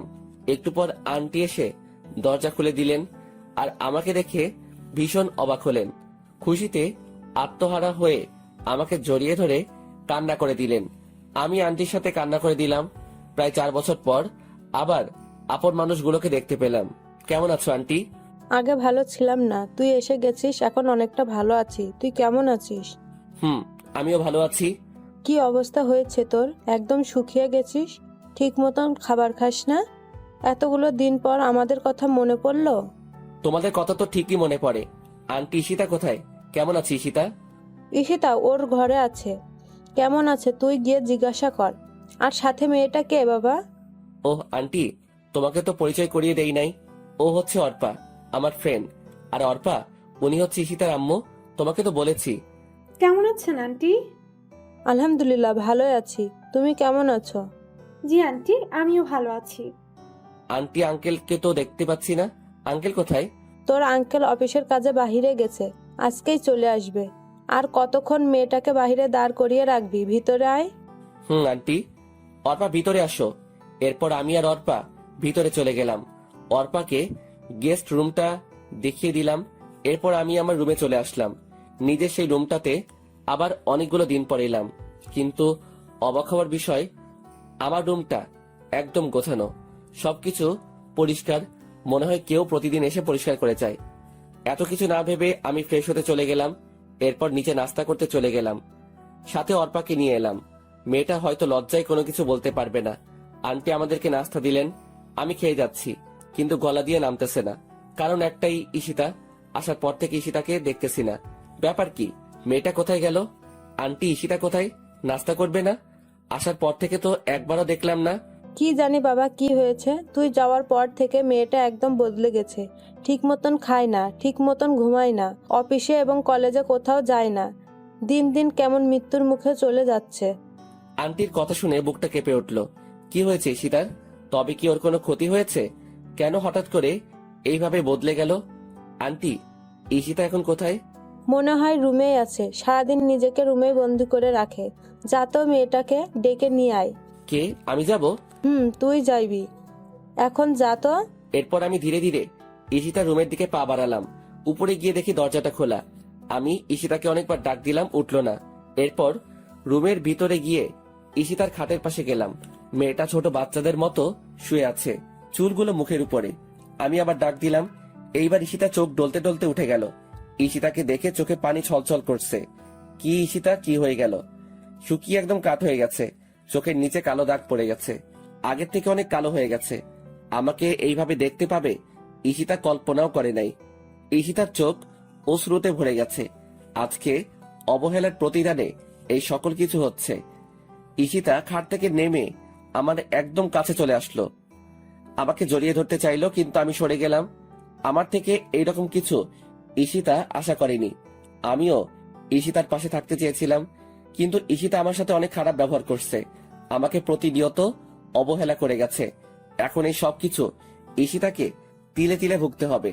প্রিয় মানুষটি অবহেলা করলে তা কত কষ্টের ঈশিতাকেও বুঝতে হবে। এখন থেকে আমি অবহেলা করব, আর ঈশিতা সবকিছু সহ্য করবে। আপনাকে আন্টি নিচে নাস্তা খেতে ডাকছে, তাড়াতাড়ি আসেন। জনি, দাঁড়াও, তোমাকে। আমি না শুনে চলে আসলাম, আর ঈশিতা ওইখানে হাঁটু গেড়ে বসে পড়লো। হয়তো বুঝতে পারছে তার কর্মের ফল ভুগছে, কান্না করতে লাগলো। আমি নিচে এসে নাস্তা করতে লাগলাম। এরপর ঈশিতাও এলো। আমি কিছু না বলে চুপচাপ নাস্তা খেয়ে যাচ্ছি, কিন্তু ঈশিতা নাস্তা না করে আমার দিকে তাকিয়ে আছে। ঈশিতাকে কষ্ট দেওয়ার জন্য আমি পুরোটা না খেয়ে চলে আসলাম। আমার এইরকম আচরণে ঈশিতা কষ্ট পেল, পাক না, তাতে আমার কি? আমাকেও তো কম কষ্ট দেয়নি ঈশিতা। এরপর আমি আমার রুমে চলে এলাম। ঈশিতাকে এইভাবে অবহেলা করতে গিয়ে আমি নিজেও অনেক কষ্ট পেলাম, কিন্তু তবুও যে ঈশিতাকে বুঝতে হবে প্রিয় মানুষটির অবহেলা কতটা যন্ত্রণাদায়ক। কিন্তু হঠাৎ করে ঈশিতা এভাবে বদলে গেল কেন? কিছু একটা তো কারণ আছে, জানতেই হবে আমাকে সেই কারণ। রাতে সেই রকম ঘুম হয় নাই, তাই একটু ঘুমিয়ে নিলাম। ঘুম ভাঙলো দুপুর 12:30। আমার বুকের উপর ভারী কিছু অনুভব করছি। ঘুম থেকে উঠে দেখি ঈশিতা আমাকে জড়িয়ে ধরে ঘুমিয়ে আছে। মেয়েটার কি নিষ্পাপ মুখখানি! আগের কথাগুলো মনে পড়ে গেল। আমি ঘুমের মধ্যেই ঈশিতাকে এক ঝাটকা দিয়ে বুকের উপর থেকে ফেলে দিলাম। সাথে সাথে ঈশিতার ঘুমটা ভেঙে গেল। আপনি এখানে কি করেন? কেন আসলেন এই রুমে? আবার আমার বুকে মাথা রেখে আমাকে জড়িয়ে ধরে ঘুমিয়েছিলেন। আমার স্বামীকে আমি জড়িয়ে ধরে ঘুমাতে পারি, আমার অধিকার আছে। কিসের স্বামী? হ্যাঁ, কেউ একজন বলেছিল স্বামী ইজ মাই ফুড, আর অধিকারের কথা বলছেন। একদিন আমিও আপনার কাছে স্বামীর অধিকার চাইতাম, কিন্তু আপনি আমাকে শুধু অবহেলা করে আসছেন। কত কষ্ট দিয়েছেন মনে আছে আপনার? আমার কথাগুলো শুনে ঈশিতা ফুপিয়ে ফুপিয়ে কান্না করতে লাগলো। প্লিজ জনি, এরকম করো না। আমি তোমাকে ভীষণ ভালোবাসি, নিজের থেকেও বেশি। ভালোবাসা? আমি এখন আর আপনাকে ভালোবাসি না। আমার মতো ছোট লোক কাউকে ভালোবাসতে পারে না। অর্পা মেয়েটাকে চিনেন? আমি ওকেই ভালোবাসি। ও আপনার মতো নিষ্ঠুর না, অনেক ভালো মেয়ে অর্পা। আর আপনার না বয়ফ্রেন্ড আছে, তাহলে আমার কাছে কেন ভালোবাসা চাইতে আসলেন?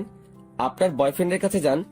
আগে তো আপনি বলতেন আমি যেন এই বাড়ি ছেড়ে চলে যাই।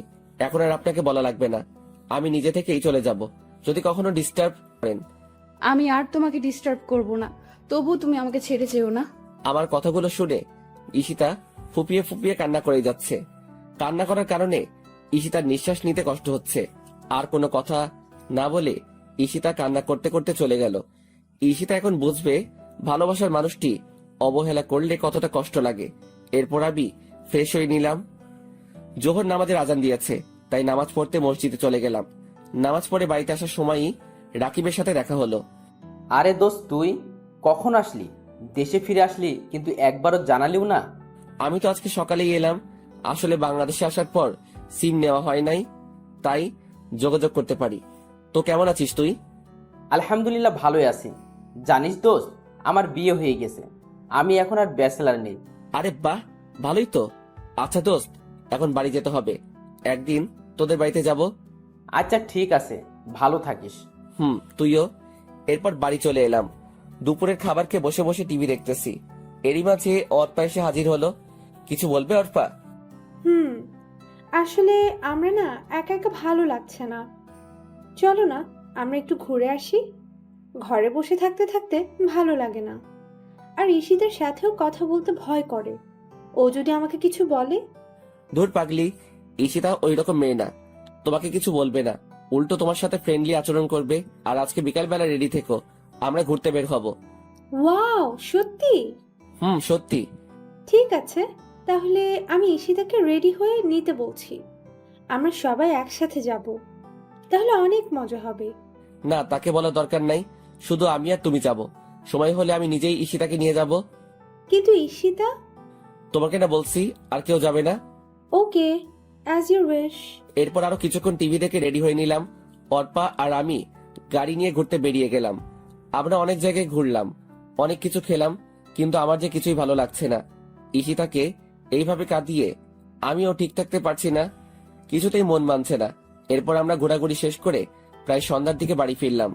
এরপর আমি ফ্রেশ হয়ে একটু শুয়ে রইলাম আর ভাবতে লাগলাম, ঈশিতার মাঝে এত পরিবর্তন আসলো কিভাবে? ওর নাকি বয়ফ্রেন্ড ছিল, তাহলে গেল কোথায়? কেন এখন ঈশিতা আমার জীবনে আসতে চাইছে? অবহেলা করার পর কেন আপন করতে চাইছে? সবকিছু যেন গুলিয়ে যাচ্ছে। রাত প্রায় 10টা বেজে গেছে। নিচে খেতে ডাকছে। আমি নিচে গিয়ে খাওয়ার জন্য টেবিলে বসে পড়লাম। সবাই আছে, শুধু আঙ্কেল নেই। ঈশিতা আমার সামনের চেয়ারটাতেই বসা। ঈশিতা না খেয়ে শুধু আমার দিকে তাকিয়ে আছে। মেয়েটা এমন কেন না খেয়ে আমার দিকে তাকিয়ে আছে? আমার দেখার জন্য তো সারা জীবন পাবেই। আমি কিছু না বলে চুপচাপ খেয়ে নিলাম। এরপর ছাদে চলে এলাম, একটা সিগারেট ধরালাম। ধীরে ধীরে পুরো সিগারেটটা শেষ করে দিলাম।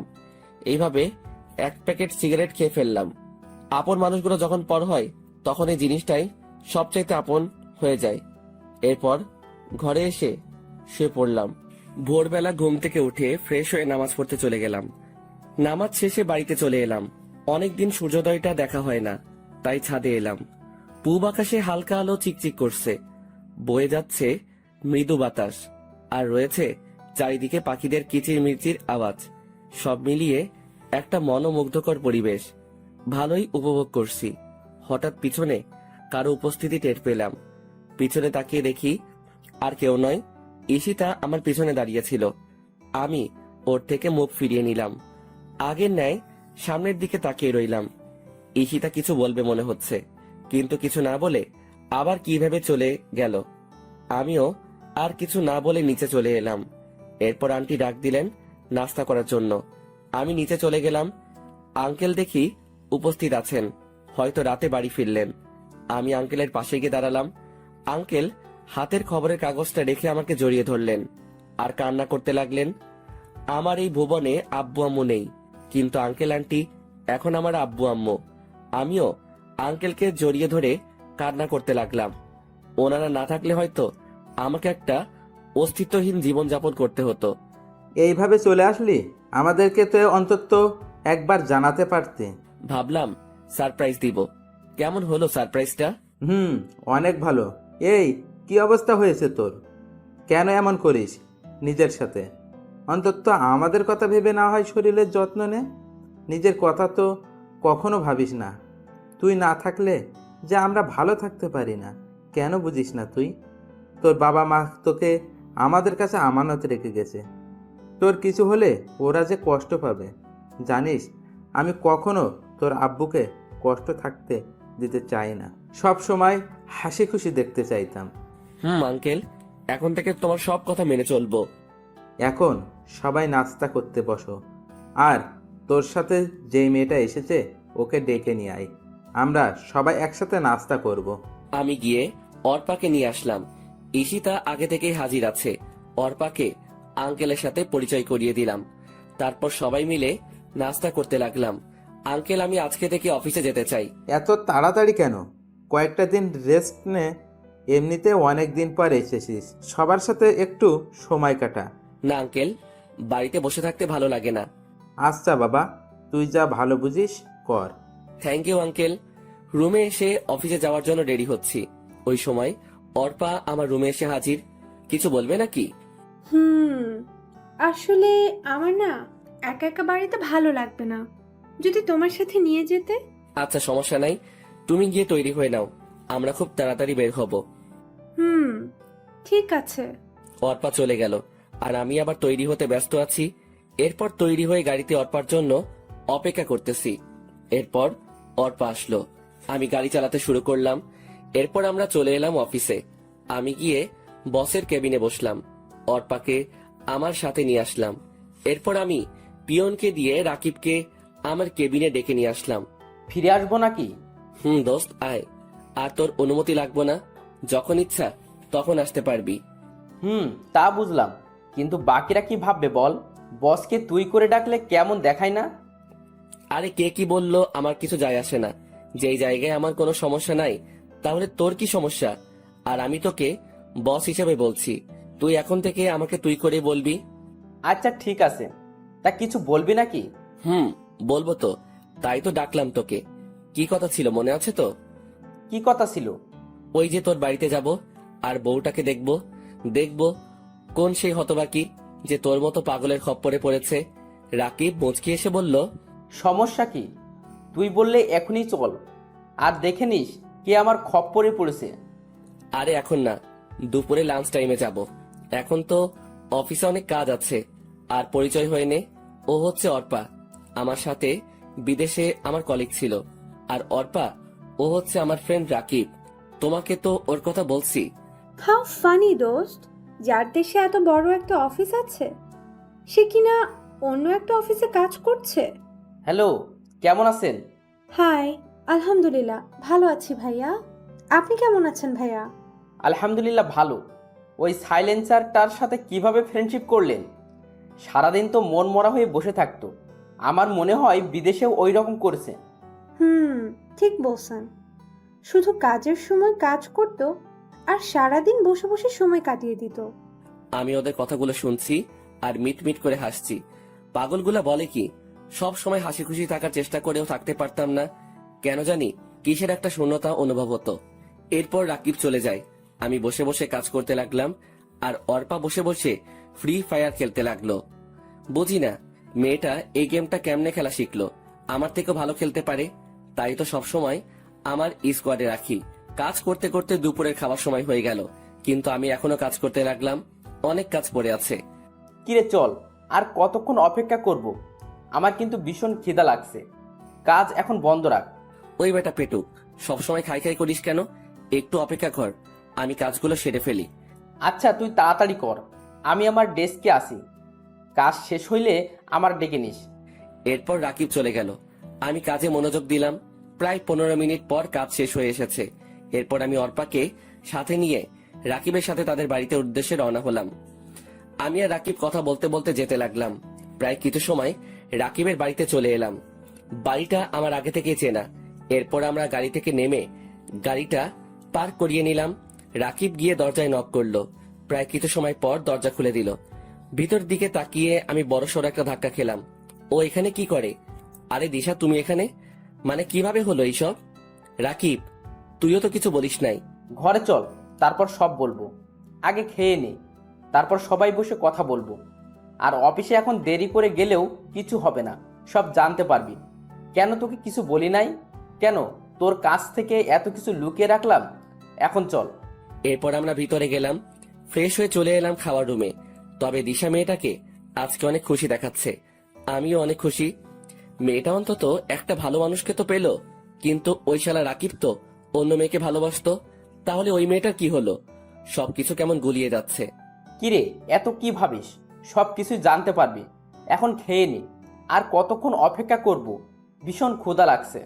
আমি মুচকি হেসে ওর কথায় সম্মতি জানালাম। এরপর আমরা সবাই খেতে বসে গেলাম। বাহ, মেয়েটার হাতের রান্না তো অনেক ভালো, পেট পুড়ে খেলাম। এরপর আমি একটু ছাদে এলাম, হাতে একটা সিগারেট নিলাম, সিগারেটটা ধরিয়ে টানতে লাগলাম। অবশ্যই আমি আগে এইসব ছাইপাস খেতাম না, এখন কেমনে যে এইসব ছাইপাস আপন হয়ে গেছে। হঠাৎ পিছনে কারো উপস্থিতি টের পেলাম, তাকিয়ে দেখি রাকিব দাঁড়িয়ে আছে। কিরে, একা একা খাবি নাকি? তুই এত স্বার্থপর কেন? আমাকেও দে, শেয়ার করলে কি হয় তোর? দে না দোস্ত। তুই আবার কবে থেকে এইসব খাস? আগে তো জানতাম না। আর আমি শেয়ার করতে পারবো না। পারলে পুরোটা খা, আমি অর্ধেক শেয়ার করতে পারবো না। আচ্ছা পুরোটাই দে, আমার এসব অভ্যাস আছে, আগে যে কত খাইছি। আমি প্যাকেট থেকে একটা সিগারেট বের করে দিলাম। শালা জ্বালাতে পারছে না, আর ওনার নাকি অভ্যাস আছে। কিরে পারছি না তো। শালাকে সিগারেট দিলি, সেই কখন থেকে চেষ্টা করেই যাচ্ছে, কিন্তু কিছুতেই জ্বলছে না। আবাল মার্কা সিগারেট। তুমি আমার কচু জানো, সিগারেট মুখে নিয়ে জ্বালাতে হয়, হাতে রেখে না। ওনার নাকি আবার অভ্যাস আছে, না পারলে খাইস না। আরে দে তো, তুই পারলে আমি পারবো না কেন? আমি ঠিকই পারবো। তাড়াতাড়ি কর, পরে কিন্তু দিশা চলে আসবে, তখন কিন্তু আমি নিজের দিশারা হয়ে যাব। এত ভয় পাইলে খাও কেন? না খেলেই তো চলে। আরে ভাই দিবি তুই?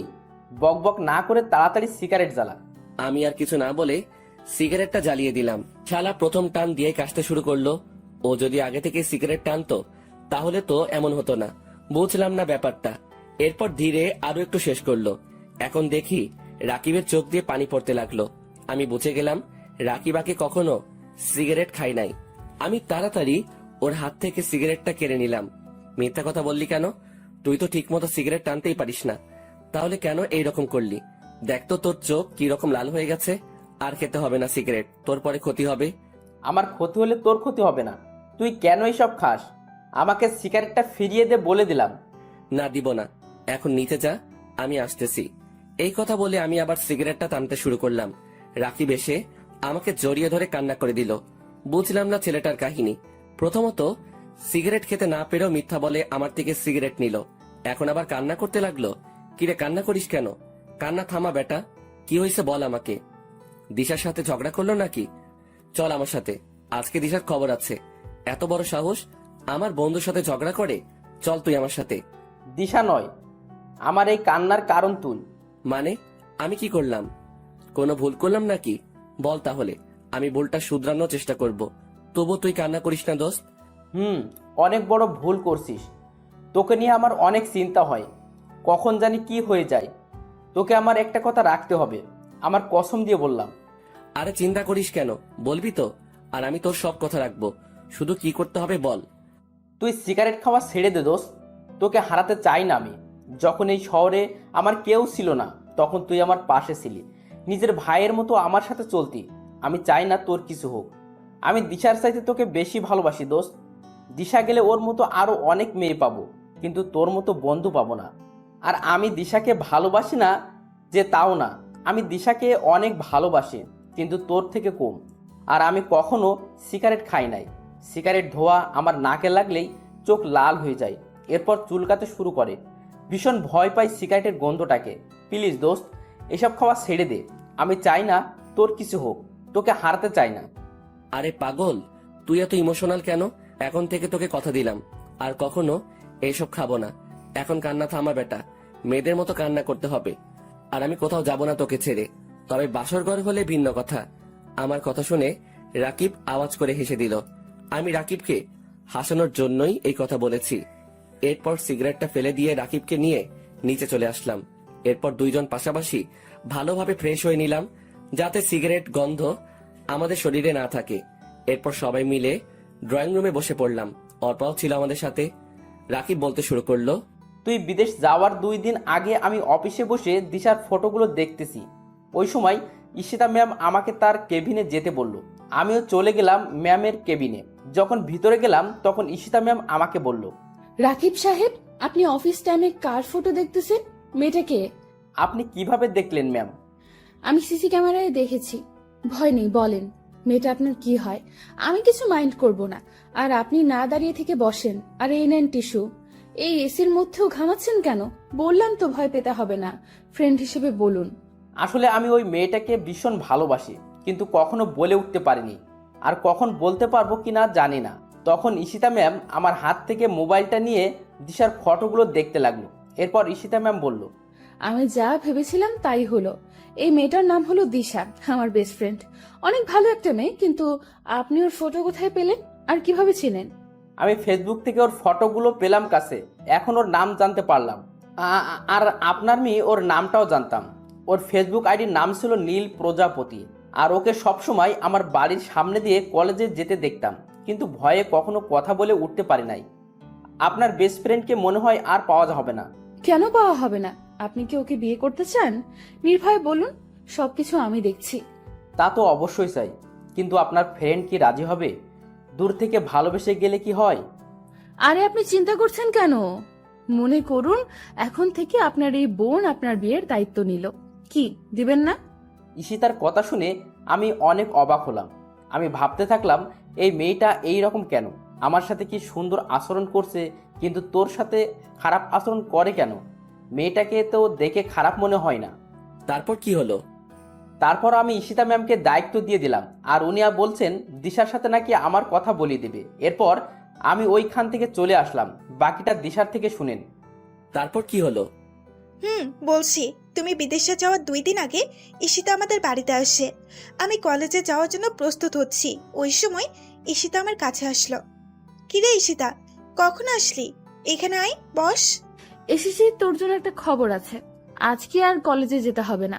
আরো এমন একটা খবর দিব তুই ভাবতেও পারবি না। তোর জন্য 2টা নিউজ আছে। কি নিউজ শুনি? তাও আবার একটা না 2টা নিউজ আছে? কিন্তু কলেজে তো যেতে হবে, গুরুত্বপূর্ণ কাজ আছে। আরে ছাড় তো কাজ, আজকে না গেলে কিছুই হবে না। এখন বলতেছি সব শোন। তোকে একটা ছেলে ভালোবাসে, ছেলেটা ভীষণ হ্যান্ডসাম, আমার অফিসেই কাজ করে। আর বড় কথা হচ্ছে ও জনের বেস্ট ফ্রেন্ড। অনেক ভালো ছেলে। আমি যতটুকু জানি ওর এই পৃথিবীতে কেউ নেই। তোকে ভীষণ সুখে রাখবে। রাজি হয়ে যা দোস্ত, আমি বিয়ের সব কিছুর ব্যবস্থা করছি, শুধু তুই রাজি হলেই হবে। আর রাজি না হয়েও পারবি না, ছেলে কিন্তু অনেক সুন্দর আর ভালো। সবই বুঝলাম, কিন্তু আমাকে দেখলো কিভাবে? আর ছেলেটার নাম কি? তুই নাকি প্রতিদিন কলেজে যাওয়ার সময় ওর বাড়ির সামনে দিয়ে যাইতি, তখন থেকে তোকে ভালোবেসে ফেলে। আর ফেসবুক থেকে তোর অনেকগুলো ফটো নিছে। আর ছেলেটার নাম রাকিব। কিন্তু কিভাবে সম্ভব? কেন সম্ভব নয়? ও তোর জন্য একদম পারফেক্ট। আর বললাম না তোকে দারুণ একটা খবর দিব, তাহলে আমিও জনিকে ভালোবাসি। হোমা, তাই নাকি? তা কবে থেকে ভালোবাসিস? তাহলে এত এইভাবে অবহেলা করলি কেন? কেন এত অপমান করলি? জানিস, ছেলেটা ভীষণ ভালো। আমি ওকে একদিন ভালোবাসার কথা বললাম, কিন্তু জনি আমাকে তখন গ্রহণ করে নাই। তার একমাত্র কারণ সে তোকে নিজের জীবনের চাইতেও বেশি ভালোবাসতো, আর এখনো বাসে। শুধু তুই বুঝিস নাই জনির ভালোবাসা। এত অবহেলা অপমান করার পরেও কেন জনি তোর কাছে পড়ে আছে জানিস? শুধু তোকে ভালোবাসে বলে। কিন্তু তার প্রতিদান ছেলেটাকে কি দিলি? শুধু অবহেলা আর অপমান ছাড়া। তাই এখনো সময় আছে, জনের কাছে ক্ষমা চেয়ে নে আর একসাথে নতুন জীবন শুরু কর। ক্ষমা তো চাইবো, কিন্তু এখন না। ওর জন্মদিনে ওকে সারপ্রাইজটা দিব। জনের জন্মদিনে আমার ভালোবাসা হবে ওর প্রথম উপহার। সবকিছু ভুলে কাছে টেনে নিব, আর কখনো কষ্ট দিব না। শুধু দিনটার অপেক্ষায় আছি। তাই ভালো হবে। কিন্তু হঠাৎ করে এত পরিবর্তন আসলো কোথা থেকে? কি হয়েছে একটু বলবি প্লিজ? যে তুই কিনা জনের নাম শুনলেই রাগে আগুন হয়ে যেতি, আজ সেই তুই কিভাবে এত বদলে গেলি? নিশ্চয়ই কোনো কারণ আছে। কারণটা কি বলবি প্লিজ? সময় হলে ঠিক সব জানতে পারবি। এখন রেডি হয়ে নে, আজকে আমার সাথে তোকে যেতে হবে। রাকিব তোর জন্য অপেক্ষা করছে। সবই বুঝলাম, অন্তত তুই তো আমাকে জানাতে পারতি রাকিব। আমি যদি জানতাম তাহলে সত্যি সব কিছু জানাতাম। আমি তো জানতাম না যে তুই দিশাকে চিনিস, আর তোমাদের এই রকম একটা সম্পর্ক ছিল তাও জানতাম। আর বড় কথা, তুই তো ঈশিতাকে কিছু না বলে চলে গেলি বিদেশে, একবারও জানানো দরকার মনে করলি না। কিন্তু আমি একটা বিষয় বুঝতেই পারছি না, ঈশিতার এত পরিবর্তন হলো কেন? এর পিছনে কোনো কাহিনী আছে? আচ্ছা দোস্ত, তাহলে এখন উঠি, অনেক সময় হয়ে গেছে। ঠিক আছে, আমি কালকে অফিস যেতে পারবো না। দিশার সাথে একটু সময় কাটাতে চাই। প্লিজ দোস্ত, শুধু কালকের জন্য ছুটি চাই। শুধু কালকে না, তোকে 1 সপ্তাহ ছুটি দিলাম, যত পারিস সময় কাটা। তবে ছুটি শেষে চলে আসিস। দিশার খেয়াল রাখিস, কখনো কষ্ট দিস না। আর দিশা আমার বন্ধুটা কিন্তু সাদাসিধে আর ইমোশনাল, তাই কখনো ওকে অবহেলা বা ইগনোর করিও না। আর তুমি আমাকে ক্ষমা করে দিও জনি। জানি আমার এই অপরাধের ক্ষমা নেই। ঈশিতাকে আর কষ্ট না দিয়ে কাছে টেনে নাও। অনেক কষ্ট আছে মেয়েটা। তুমি তো জানো, প্রিয় মানুষটির দেওয়া অবহেলা মৃত্যুর সমান। যদি বেশি ইগনোর করো ঈশিতাকে, তাহলে জীবনে তাকে হারিয়ে ফেলতে পারো। আরে ক্ষমার কি আছে? আমি তো চাইতাম তোমার জীবনে এমন কেউ আসুক যে সবসময় তোমাকে ভালোবাসবে, সুখে রাখবে। আর দেখো পেয়ে গেলে। বিশ্বস্ত মানুষটাকে, আর রাকিবও পেয়ে গেল তার ভালোবাসার মানুষটিকে। আর আমাদের বাড়ি আবার আসবে কিন্তু পরের বার যেন ঈশিতাকে সাথেই দেখি। মুচকি এসে বললাম, দেখবে। তাহলে এখন আসি। এরপর অর্পাকে নিয়ে চলে এলাম বাড়িতে। তবে আজকে আমি ভীষণ খুশি। ঈশিতা আমাকে আরো 4 বছর আগে থেকে ভালোবাসতো, কিন্তু এত তাড়াতাড়ি ঈশিতাকে কাছে টেনে নিলে হবে না। ওকে ভালোভাবে বুঝতে হবে আপনজনের অবহেলা সহ্য করা কতটা যন্ত্রণাদায়ক। এরপর আমি ফোন করে বলে দিলাম অফিস যেন আজকে 4টায় ছুটি দিয়ে দেয়। ভালো লাগছে না, তাই রুমে বসে আছি। হঠাৎ কোথায় থেকে ঈশিতা আমার রুমে এসে হাজির। আপনি এখানে কেন? চলে যান আমার রুম থেকে। আপনাকে দেখলে আমার শরীরটা জ্বালা করে, অসহ্য লাগে আপনাকে। কি চান এখানে? এইভাবে কথা বলছো কেন? আমি তো তোমার বউ, মাফ করে দাও না প্লিজ আমাকে। কখনো তোমাকে কষ্ট দেব না প্লিজ। ভীষণ ভালোবাসি তোমায়। তোমাকে ছাড়া আমার একটা দিনও ভাবা কষ্টকর। তোমাকে যে হৃদয়ের গোপন কুঠিরেতে বেঁধে ফেলেছি, যদি দূরে যেতে চাও তাহলে আমার কলিজা ছিঁড়ে যেতে হবে। তখন হয়তো আমি একটা জীবন্ত লাশ হয়ে যাব। মাফ করব, তাও আবার আপনাকে? অসম্ভব। কখনো আমি আপনাকে মাফ করব না। আর কি বললেন? ভালোবাসেন আমাকে? ভীষণ হাসি পাচ্ছে আপনার কথা শুনে। হঠাৎ কোথায় থেকে এত ভালোবাসার উৎপত্তি ঘটলো? আমি একদিন একজনকে ভীষণ ভালোবাসতাম, তাকেও যত্ন করে রেখেছিলাম হৃদয়ের গোপন কুঠুরিতে। কিন্তু কি পেলাম তার কাছ থেকে? দিন শেষে অবহেলা আর অপমান হলো আমার পথ চলার সাথী। আর আমিও এখন জীবন্ত লাশ হয়ে জীবনযাপন করতেছি। তাই কাউকে আর জীবনের সাথে মিশাতে পারবো না। ভালোবাসা সবার জীবনে একবারই আসে, আমারও ছিল, কিন্তু তা আজকে লাশ হয়ে গেল। আমার হাতটা ধরে ঈশিতা বলল, প্লিজ আমাকে ক্ষমা করে দাও। আমি আসলে বুঝতে পারি নাই, ভীষণ ভালোবাসি তোমাকে। আমি আমার ভুল বুঝতে পেরেছি। তোমার সাথে খারাপ ব্যবহার করা ঠিক হয়নি। এখন যদি আমাকে ক্ষমা না করো তাহলে আমাকে চিরতরে হারাবে। তুমি আমাকে ছেড়ে কয়েক বছর দূরে ছিলে, আমি কিন্তু চিরতরের জন্য দূরে চলে যাব, এমন দূরে যেখানে গেলে কেউ আর কখনো ফিরতে পারে না। আমার হাতটা ছাড়ুন। যখন খারাপ ব্যবহার করেছেন তখন বোঝার কথা ছিল, এখন না। আরে কোথায় যাবেন? চিরতরের জন্য দূরে? তো চলে যান না, কি আটকে রেখেছে? আমার হাত ছাড়ুন। না, আমি তোমার হাত ছাড়বো না। আগে বলো ভালোবাসি। আপনাকে বলছি হাত ছাড়তে। হাত ছাড়ুন, না হয় আমি কিছু একটা করে ফেলবো। যত কিছুই হোক আমি তোমার হাত ছাড়বো না। ছাড়বেন না তো? বললাম তো ছাড়বো না। আমি জোর করে হাতটা ছাড়িয়ে নিয়ে ঠাস ঠাস করে ঈশিতাকে 2টা থাপ্পড় মারলাম। ঈশিতা হয়তো আমার থেকে এইরকম কিছু আশা করে নাই। ওই, তোর সমস্যা কি? আমি তোর মতো মেয়েকে ভালোবাসি না, আমি অর্পাকে ভালোবাসি। আর আগে তুই আমাকে এই বাড়ি ছেড়ে চলে যেতে বলতি না, কিন্তু এখন তুই যদি যাস আমি এই বাড়িতে থাকি তবু থাকবো না। এখন দূর হ আমার সামনে থেকে। আমার সামনে আসার চেষ্টা করবি না, তখন কিন্তু আরো খারাপ হবে তোর সাথে। যত সব নষ্ট মেয়ে কোথাকার। আমার কথা শুনে মেয়েটা আর এখানে দাঁড়াতে পারলো না, কান্না করতে করতে চলে গেল। এখন আমার নিজেরই কান্না আসতে লাগলো। মেয়েটাকে এইভাবে মারাটা ঠিক হয় নাই। থাপ্পড়টা অনেকটা জোরেই লেগেছে, ঠোঁট কেটে রক্ত বের হতে লাগলো মেয়েটার। কথাগুলো ভাবতেই কান্না চলে এলো। আমি কান্না করতে লাগলাম, সরি ঈশিতা, তোমাকে এইভাবে কষ্ট দিতে চাই নাই, কিন্তু আমারও যে কিছু করার নাই। ভালোবাসার মায়াজালে বন্দি আমি, নিজেকে নিজেই বলতে লাগলাম।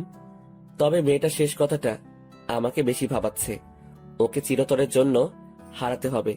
তবে কি মেয়েটা ওর নিজের কোনো ক্ষতি করবে না তো? না, এই মেয়েটাকে চোখে চোখে রাখতে হবে, কোনো ক্ষতি হতে দেওয়া যাবে না। আর কোনো কিছু না ভেবে একটু ঘুমাতে চেষ্টা করলাম, ঘুম কিছুতেই আসছে না। কি জানি মেয়েটা কি করতেছে। আমি শোয়া থেকে উঠে ধীরে ধীরে ঈশিতার রুমের দিকে এগোতে লাগলাম। দরজার কাছে এসে ভিতরে তাকিয়ে দেখি মেয়েটা শুয়ে আছে। একটু কাছে গিয়ে মোবাইলের ফ্ল্যাশ লাইটটা জ্বালিয়ে দেখি মেয়েটার চোখ দুটো ফুলে আছে। ওকে দেখেই বুকের ভিতরটায় ঝড় শুরু হয়ে গেল। মনে হয় অনেক কান্না করেছে। মোবাইলের লাইটের আলো চোখে পড়াতে ঈশিতার ঘুমটা ভেঙে গেল। আমাকে দেখেই এক প্রকার জড়িয়ে ধরল। আমি কিছুক্ষণ সময় চুপ করে রইলাম। এরপর বললাম, আমাকে ছাড়েন, এইভাবে জড়িয়ে রেখেছেন কেন? জড়িয়ে ধরে রেখে ঈশিতা বলতে লাগলো, না, ছাড়বো না। ছেড়ে দিলেই আমাকে ছেড়ে অনেক দূরে চলে যাবে। আমি তা কখনো হতে দিব না। ভীষণ ভালোবাসি তোমায়। যদি কখনো দূরে চলে যাও তাহলে আমি সত্যিই মরে যাব। জানো, আজকে তোমার থাপ্পড় দেওয়াতে কষ্ট পাই নাই, কষ্ট পাইছি তোমার কথাগুলোতে। প্লিজ আমাকে মাফ করে দাও। কখনো তোমাকে ভুলতে পারবো না। আর যদি দূরে চলে যাও তাহলে আগে আমাকে শেষ করে দাও, তারপর চলে যাও। সবকিছু ভুলে আমাকে কাছে টেনে নাও। আচ্ছা, যাব না, এখন ঘুমাও। শুভরাত্রি। তারপর আমিও ঈশিতার কাছ থেকে নিজেকে ছাড়িয়ে নিয়ে চলে আসলাম। আমার রুমে এসে শুয়ে পড়লাম। ঘুম থেকে উঠে আমি চমকে গেলাম। ঈশিতা আমাকে জড়িয়ে ধরে শুয়ে আছে। মেয়েটার দিকে তাকিয়ে দেখি ঠোঁটের কোণায় এখনো রক্তের দাগ লেগে আছে, আর গালে আছে 5 আঙ্গুলের দাগ। মেয়েটা আজকে ভীষণ মায়াবী লাগছে। অন্যরকম একটা মায়া কাজ করছে ওর মুখে। ওর মায়া ভরা মুখটা আমাকে ওর দিকে টানছে। তবু নিজেকে সামলিয়ে নিয়ে ঈশিতাকে ডাকতে লাগলাম। ঈশিতা, এই ঈশিতা, উঠো। এখানে কেন আসলে? আরে আমাকে ছাড়ো, অনেক বেলা হয়েছে, তাড়াতাড়ি উঠে পড়ো। ঈশিতা উঠে দেখে ও আমার বুকে মাথা দিয়ে শুয়ে আছে। আমাকে দেখে ভীষণ লজ্জা পেল ঈশিতা। আর আমার মুখে তুমি ডাকটা শুনে ঈশিতা অনেকটা বিস্মিত হলো। এরপর আমাকে ছেড়ে ঈশিতা দৌড়ে চলে গেল। এরপর আমি ফ্রেশ হয়ে নাস্তা করতে চলে গেলাম। নিচে ঈশিতা আর অর্পা দুইজন বসে গল্প করছে। আমি গিয়ে তাদের সাথে বসে পড়লাম আড্ডাতে। অনেক মজা হয়েছে। তবে ঈশিতাকে আজকে ভীষণ খুশি দেখাচ্ছে। মেয়েরা বেশি কিছু চায় না, শুধু নিজের ভালোবাসার মানুষটির কাছ থেকে একটু ভালোবাসা পেলেই তা তাদের জন্য যথেষ্ট। ঈশিতাও তার ব্যতিক্রম নয়। ঈশিতা কেন এত খুশি তা তো আমি জানি। এরপর সবাই মিলে নাস্তা করে নিলাম। নাস্তা শেষ করে আমি রুমে চলে আসলাম। অফিসে যাব তাই রেডি হতে লাগলাম। হঠাৎ করেই অর্পা আমার রুমে এলো। কিছু বলবে নাকি অর্পা? আমি অফিসে যাব, কিছু প্রয়োজন হলে বলো। না, আমার কিচ্ছুর প্রয়োজন নেই। তোমাকে একটা কথা বলতে চাই। আমি আর এখানে থাকতে পারবো না। বলো, কি বলবে? আর থাকবে না কেন? ঈশিতা কি কিছু বলেছে? তাহলে আমাকে বলো, তোমার সাথে কি খারাপ ব্যবহার করেছে? না, ঈশিতা কিছু বলে নাই। জানো, ঈশিতা খুব ভালো মেয়ে। আসলে আম্মু ফোন করেছে, আমাকে বাড়িতে যেতে বলেছে। আমার নাকি বিয়ে ঠিক করেছে। বিয়েতে আব্বু আম্মু সবাই রাজি আছে। আর আমার বিয়ের মধ্যে দিয়েই তারা আবার এক করতে পারবো। আর এর জন্য আমাকে যা করতে হয় করব। তবু আব্বু আম্মুকে এক করবই। যদি এর জন্য আমাকে বিয়ে করতে হয় তাতেও আমি রাজি আছি। আমি সব সময় তাদের সুখে দেখতে চাই। আর তোমাকে এইটাই বলতে এসেছি। আমি সবকিছু গুছিয়ে নিয়েছি। তুমি প্লিজ আমাকে বাস স্ট্যান্ডে নিয়ে আসো। ও, তা কবে ঠিক করলো বিয়ে? যদি তোমার বিয়ে করাতে আন্টি আঙ্কেল আবার এক হয় তাতে সমস্যা নাই, কিন্তু ছেলেটাকে কিরকম ছেলে স্বভাব? আর এখনই যেতে হবে নাকি? ছেলেটা খুব ভালো। আর ও হচ্ছে আমার মামাতো ভাই, আমার সমবয়সী। আব্বু আম্মু সবাই রাজি। এখন কি আমি না করতে পারি? আমি সব সময় তাদের হাসি খুশি দেখতে চাই। আর বিয়েটা কবে আমাকে এখনো বলে নাই, শুধু তাড়াতাড়ি বাড়ি ফিরতে বলেছে। তাহলে ভালোই হবে। আচ্ছা, তুমি যাও, আমি রেডি হয়ে আসছি। আমি ভালোভাবে রেডি হয়ে নিলাম। এরপর নিচে এসে বসে রইলাম। অর্পা এখনো আসে নাই। নিচে ঈশিতাও বসে আছে। আমি ঈশিতাকে শুনিয়ে শুনিয়ে বলতে লাগলাম, আন্টি, আমি আজকে অর্পার সাথে চলে যাচ্ছি। আবার কখনো এই বাড়িতে আসা হবে কিনা জানি না। ভালো থেকো সবাই। আর কেউ একজন আছে এই বাড়িতে, তাকে বলে দিও আমি আর ফিরবো না। আমাকে দেখলে তো আবার তার সহ্য হয় না। ওইখানে অর্পাকে বিয়ে করে নিব। আমাদের বাচ্চা হলে তবেই ফিরবো। কথাগুলো ঈশিতাকে শুনিয়ে শুনিয়ে বললাম, যাতে ঈশিতা রাগ করে। আসলে আমার এইরকম কোনো চিন্তা ভাবনা ছিল না। ভাবলাম ঈশিতাকে রাগিয়ে অফিসে চলে যাব। এরপর অফিস থেকে আসার সময় তার রাগ ভাঙানোর জন্য যা করতে হয় করব। এরপর আমি আর অর্পা গাড়ি নিয়ে বেরিয়ে পড়লাম। ঈশিতা দরজায় দাঁড়িয়ে আমাদের চলে যাওয়া দেখতে লাগলো আর ফুপিয়ে ফুপিয়ে কান্না করছে। কেউ হয়তো এই কান্না শুনতে পারছে না, কিন্তু আমার কানে ঈশিতার কান্নার আওয়াজ ঠিকই বাজছে। এরপর অর্পাকে নিয়ে বাস স্ট্যান্ডে চলে এলাম। ওর জন্য টিকিট কেটে নিলাম। 10 মিনিট পরে বাস যাত্রা শুরু করবে। মেয়েটা মনে হয় কান্না করছে। ঠিকই ধরেছি, কিন্তু আমাকে বুঝতে দিচ্ছে না। আমি গিয়ে অর্পার পাশে দাঁড়ালাম। অর্পা আমার দিকে তাকিয়ে বলতে লাগলো, জানো জনি, আমি যাকে নিজের চাইতে বেশি ভালোবাসি সেটা হলো তুমি। ভীষণ ভালোবাসি তোমায়। ইংল্যান্ডে প্রথম তোমার সাথে আমার পরিচয় হয় নাই। আমি তোমাকে আগে থেকেই চিনতাম। এখন হয়তো প্রশ্ন রয়ে গেল, আমি তোমাকে কিভাবে চিনি। ফেসবুকে আমার একজন প্রিয় রাইটার ছিল, অনেক ভালোবাসতাম তার গল্পগুলোকে। কিন্তু হঠাৎ ওই আইডি থেকে গল্প আসা বন্ধ হয়ে যায়। আইডিটা কে ও আর খুঁজে পাই নাই। অনেকদিন ফেসবুকে শুধু ওই আইডিটা খুঁজেছি। এভাবে একটা বছর পার হয়ে গেল। এরপর তুমি আমার সাথে ইংল্যান্ডে জব নাও। এরপর আমরা ভালো বন্ধু হয়ে উঠি। তো একদিন তোমার মোবাইলে একটা ফোন এসেছিল। তুমি তখন বসের কেবিনে ছিলে। আমি ফোনটা রিসিভ করার আগেই কেটে যাই। তো আমি তোমার মোবাইলে ফেসবুক দেখতে পেলাম। ভাবলাম তোমার সাথে অ্যাড হয়ে নেই। যখন তোমার মোবাইল থেকে ফেসবুকে ঢুকলাম তখন কিছু সময়ের জন্য নিশ্চুপ হয়ে গেলাম, কারণ এতগুলো দিন ধরে যে আইডিটা খুঁজেছি ওটা তোমার আইডি ছিল।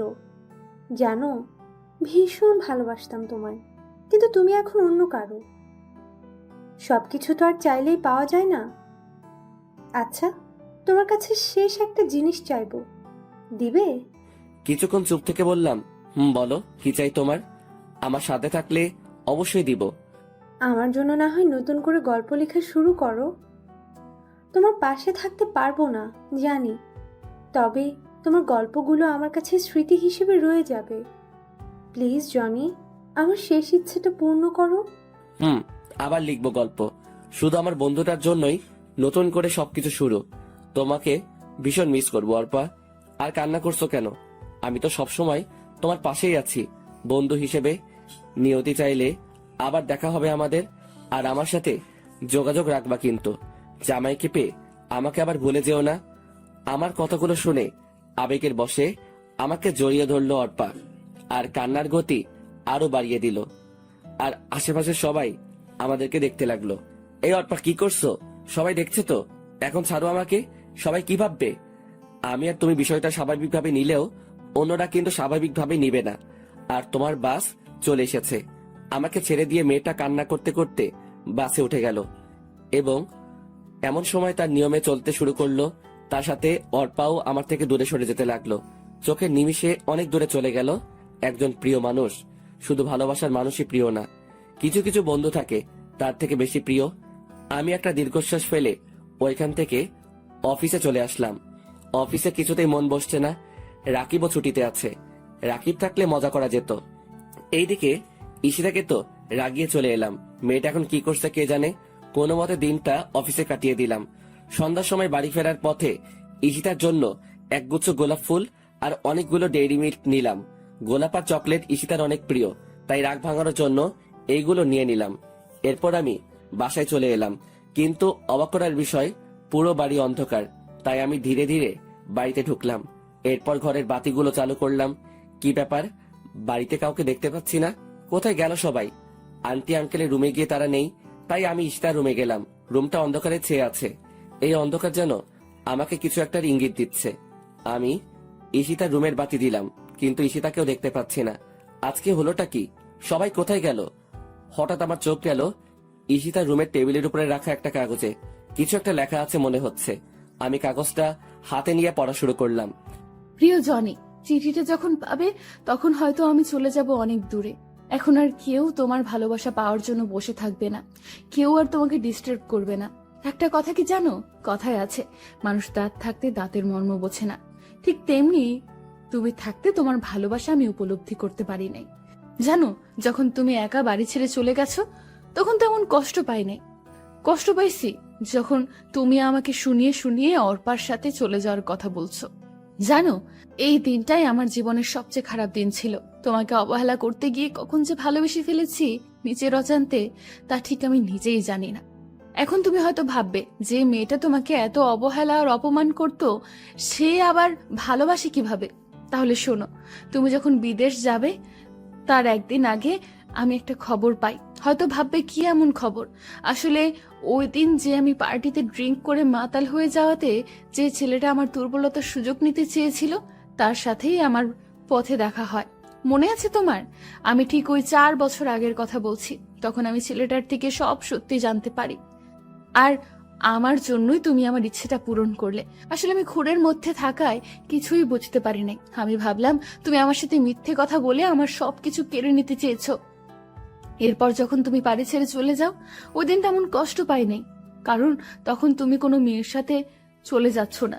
কিন্তু আজকে অনেক কষ্ট পাইছি। আজকে তো অর্পার সাথে চলে যাচ্ছ। এখন হয়তো ভাববে এত কথা বলার মানেটা কি। একটা মানে অবশ্যই আছে, আর তা হলো আমি তোমার থেকে চলে যাচ্ছি অনেক দূরে। আমি বিষ খেয়েছি। এই দেখো, একদম কান্না করবে না। অর্পা মেয়েটা খুব ভালো, তোমার ভালো খেয়াল রাখতে পারবে।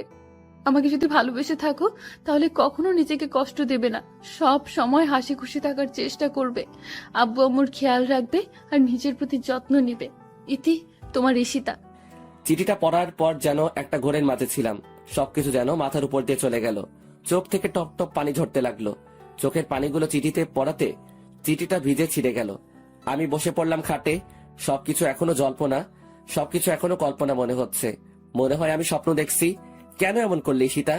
এতগুলো দিন অপেক্ষা করলে আমার জন্য, আর শুধু আজকের দিনটা অপেক্ষা করলে কি হতো? আসলে তুমি আমাকে কখনো ভালোবাসো নাই। যদি ভালোবাসতে তাহলে আমাকে ছেড়ে যেতে না। আসলে কি জানো ঈশিতা, সত্যিকারের ভালোবাসাগুলো খুবই অসহায়। শুরু হয় যদিও সুখের মাঝে, কিন্তু শেষটা হয় দুঃখের। ভালোবাসি তোমায় ঈশিতা, খুব ভালোবাসি। এইভাবে একা করে না গেলেও পারতে। কতগুলো বলতেছি, এমন সময় মাথাটা ঘুরে উঠলো। চোখ দুটো ঝাপসা হয়ে আসছে। মনে হয় আর কিছুক্ষণ পরই চিরতরে চোখ দুটো বন্ধ হয়ে যাবে। এরপর কি হলো ঠিক মনে নেই। এরপর নিজেকে আবিষ্কার করলাম হাসপাতালে। চোখগুলো ঠিক মতো খুলতে পারছি না। ধীরে ধীরে চোখ খুললাম, কিন্তু কাউকে দেখতে পাচ্ছি না। এরপর একজন ডাক্তার আসলেন। অভিনন্দন। আমি একটু ভ্রু কুঁচকে ডাক্তারের দিকে তাকালাম। ও, আপনি তো জানেন না। অভিনন্দন এই কারণেই দিলাম, আজকে 47 দিন পর গোমা থেকে ফিরে আসলেন। আপনাকে 50 দিনের সময় দেওয়া হয়েছিল। যদি 50 দিন পর গোমা থেকে না ফিরতেন তাহলে আর কখনো ফেরানো হতো না। আপনার ভাগ্য ভালো ছিল আর আল্লাহ তাআলার সহায় ছিলেন। সবই বুঝলাম, কিন্তু আমার বাড়ির সবাই কোথায়? হঠাৎ করে মাথাটা চক্কর দিয়ে উঠলো। পরক্ষণেই আগের সব কথা মনে পড়ে গেল। আচ্ছা ডাক্তার, কেউ আসে নাই আমার খবর নিতে? ছিল তো। আপনার সমবয়সী একজন মেয়ে ছিল, প্রতিদিন আসতো আপনাকে দেখতে, আর ঘন্টার পর ঘন্টা দাঁড়িয়ে থাকতো আপনার বেডের পাশে আর কান্না করতো। আজকে কি সেই মেয়েটা এসেছে? না, এখনো আসে নাই, তবে প্রতিদিন এই সময় আসতো। আজকে কেন দেরি করছে বুঝতে পারছি না। আচ্ছা, এখন আমাকে যেতে হবে। আর হ্যাঁ, আপনার এখন চলাফেরা বারণ। একদম চলাফেরা করার চেষ্টা করবেন না, কারণ আপনি এখনো ঠিক মতো সুস্থ হয়ে ওঠেন নাই। Take care. ধন্যবাদ ডাক্তার। এরপর আমি বেডে শুয়ে রইলাম আর ভাবতে লাগলাম কি থেকে কি হয়ে গেল। কিভাবে নিয়তি আমার সাথে এইভাবে মোড় নিল। নিভে গেছে সব আলো, সব ভালোবাসা। কথাগুলো ভাবতে গিয়ে চোখের পানি জমে গেল। এরপর হঠাৎ কারো উপস্থিতি টের পেলাম। সামনের দিকে তাকাতেই হা করে রইলাম। আমার পৃথিবীতে আবার আলো জ্বলতে শুরু করলো। আমি শুধু চেয়েই আছি। কি হলো মিস্টার, হা করে তাকিয়ে আছেন কেন? ভূত দেখলেন নাকি? তুমি? আমি আমার কিছু না বলে বেড থেকে উঠে যাওয়ার জন্য হাতে যে স্যালাইনের লাইনটা ছিল তার টান দিয়ে খুলে ফেললাম এবং উঠে ঈশিতাকে জড়িয়ে ধরতে গেলাম, কিন্তু আমি সক্ষম হলাম না। ঠিক মতো না হাঁটতে পারায় পড়ে যেতে লাগলাম। ঠিক তখনই ঈশিতা আমাকে ধরে ফেলে। এরপর আমাকে এনে বেডে বসিয়ে দেয়, আর ঈশিতাও আমার পাশে বসে। আমি সাথে সাথে ঈশিতাকে জড়িয়ে ধরে কান্না করে দিলাম। আর কি হচ্ছে কিছুই বুঝতে পারছি না। ঈশিতাও আমাকে জড়িয়ে ধরলো। হাই পাগল, কান্না করছো কেন? আমি তো এখানেই আছি। এই দেখো, তোমার ঈশিতার কিছুই হয় নাই। তোমার ঈশিতা তোমারই আছে। আমি এক প্রকার কান্না করতে লাগলাম। আরে কান্না করছো কেন? ভালোবাসি তোমাকে, কখনো কি ছেড়ে যেতে পারি? তাহলে এরকম করলে কেন? আর চিঠিটার মানে কি?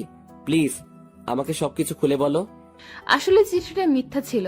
তোমার অবহেলা আর নিতে না পেরে আম্মুর সাথে পরিকল্পনা করে এই মিথ্যে নাটকটা সাজিয়েছি।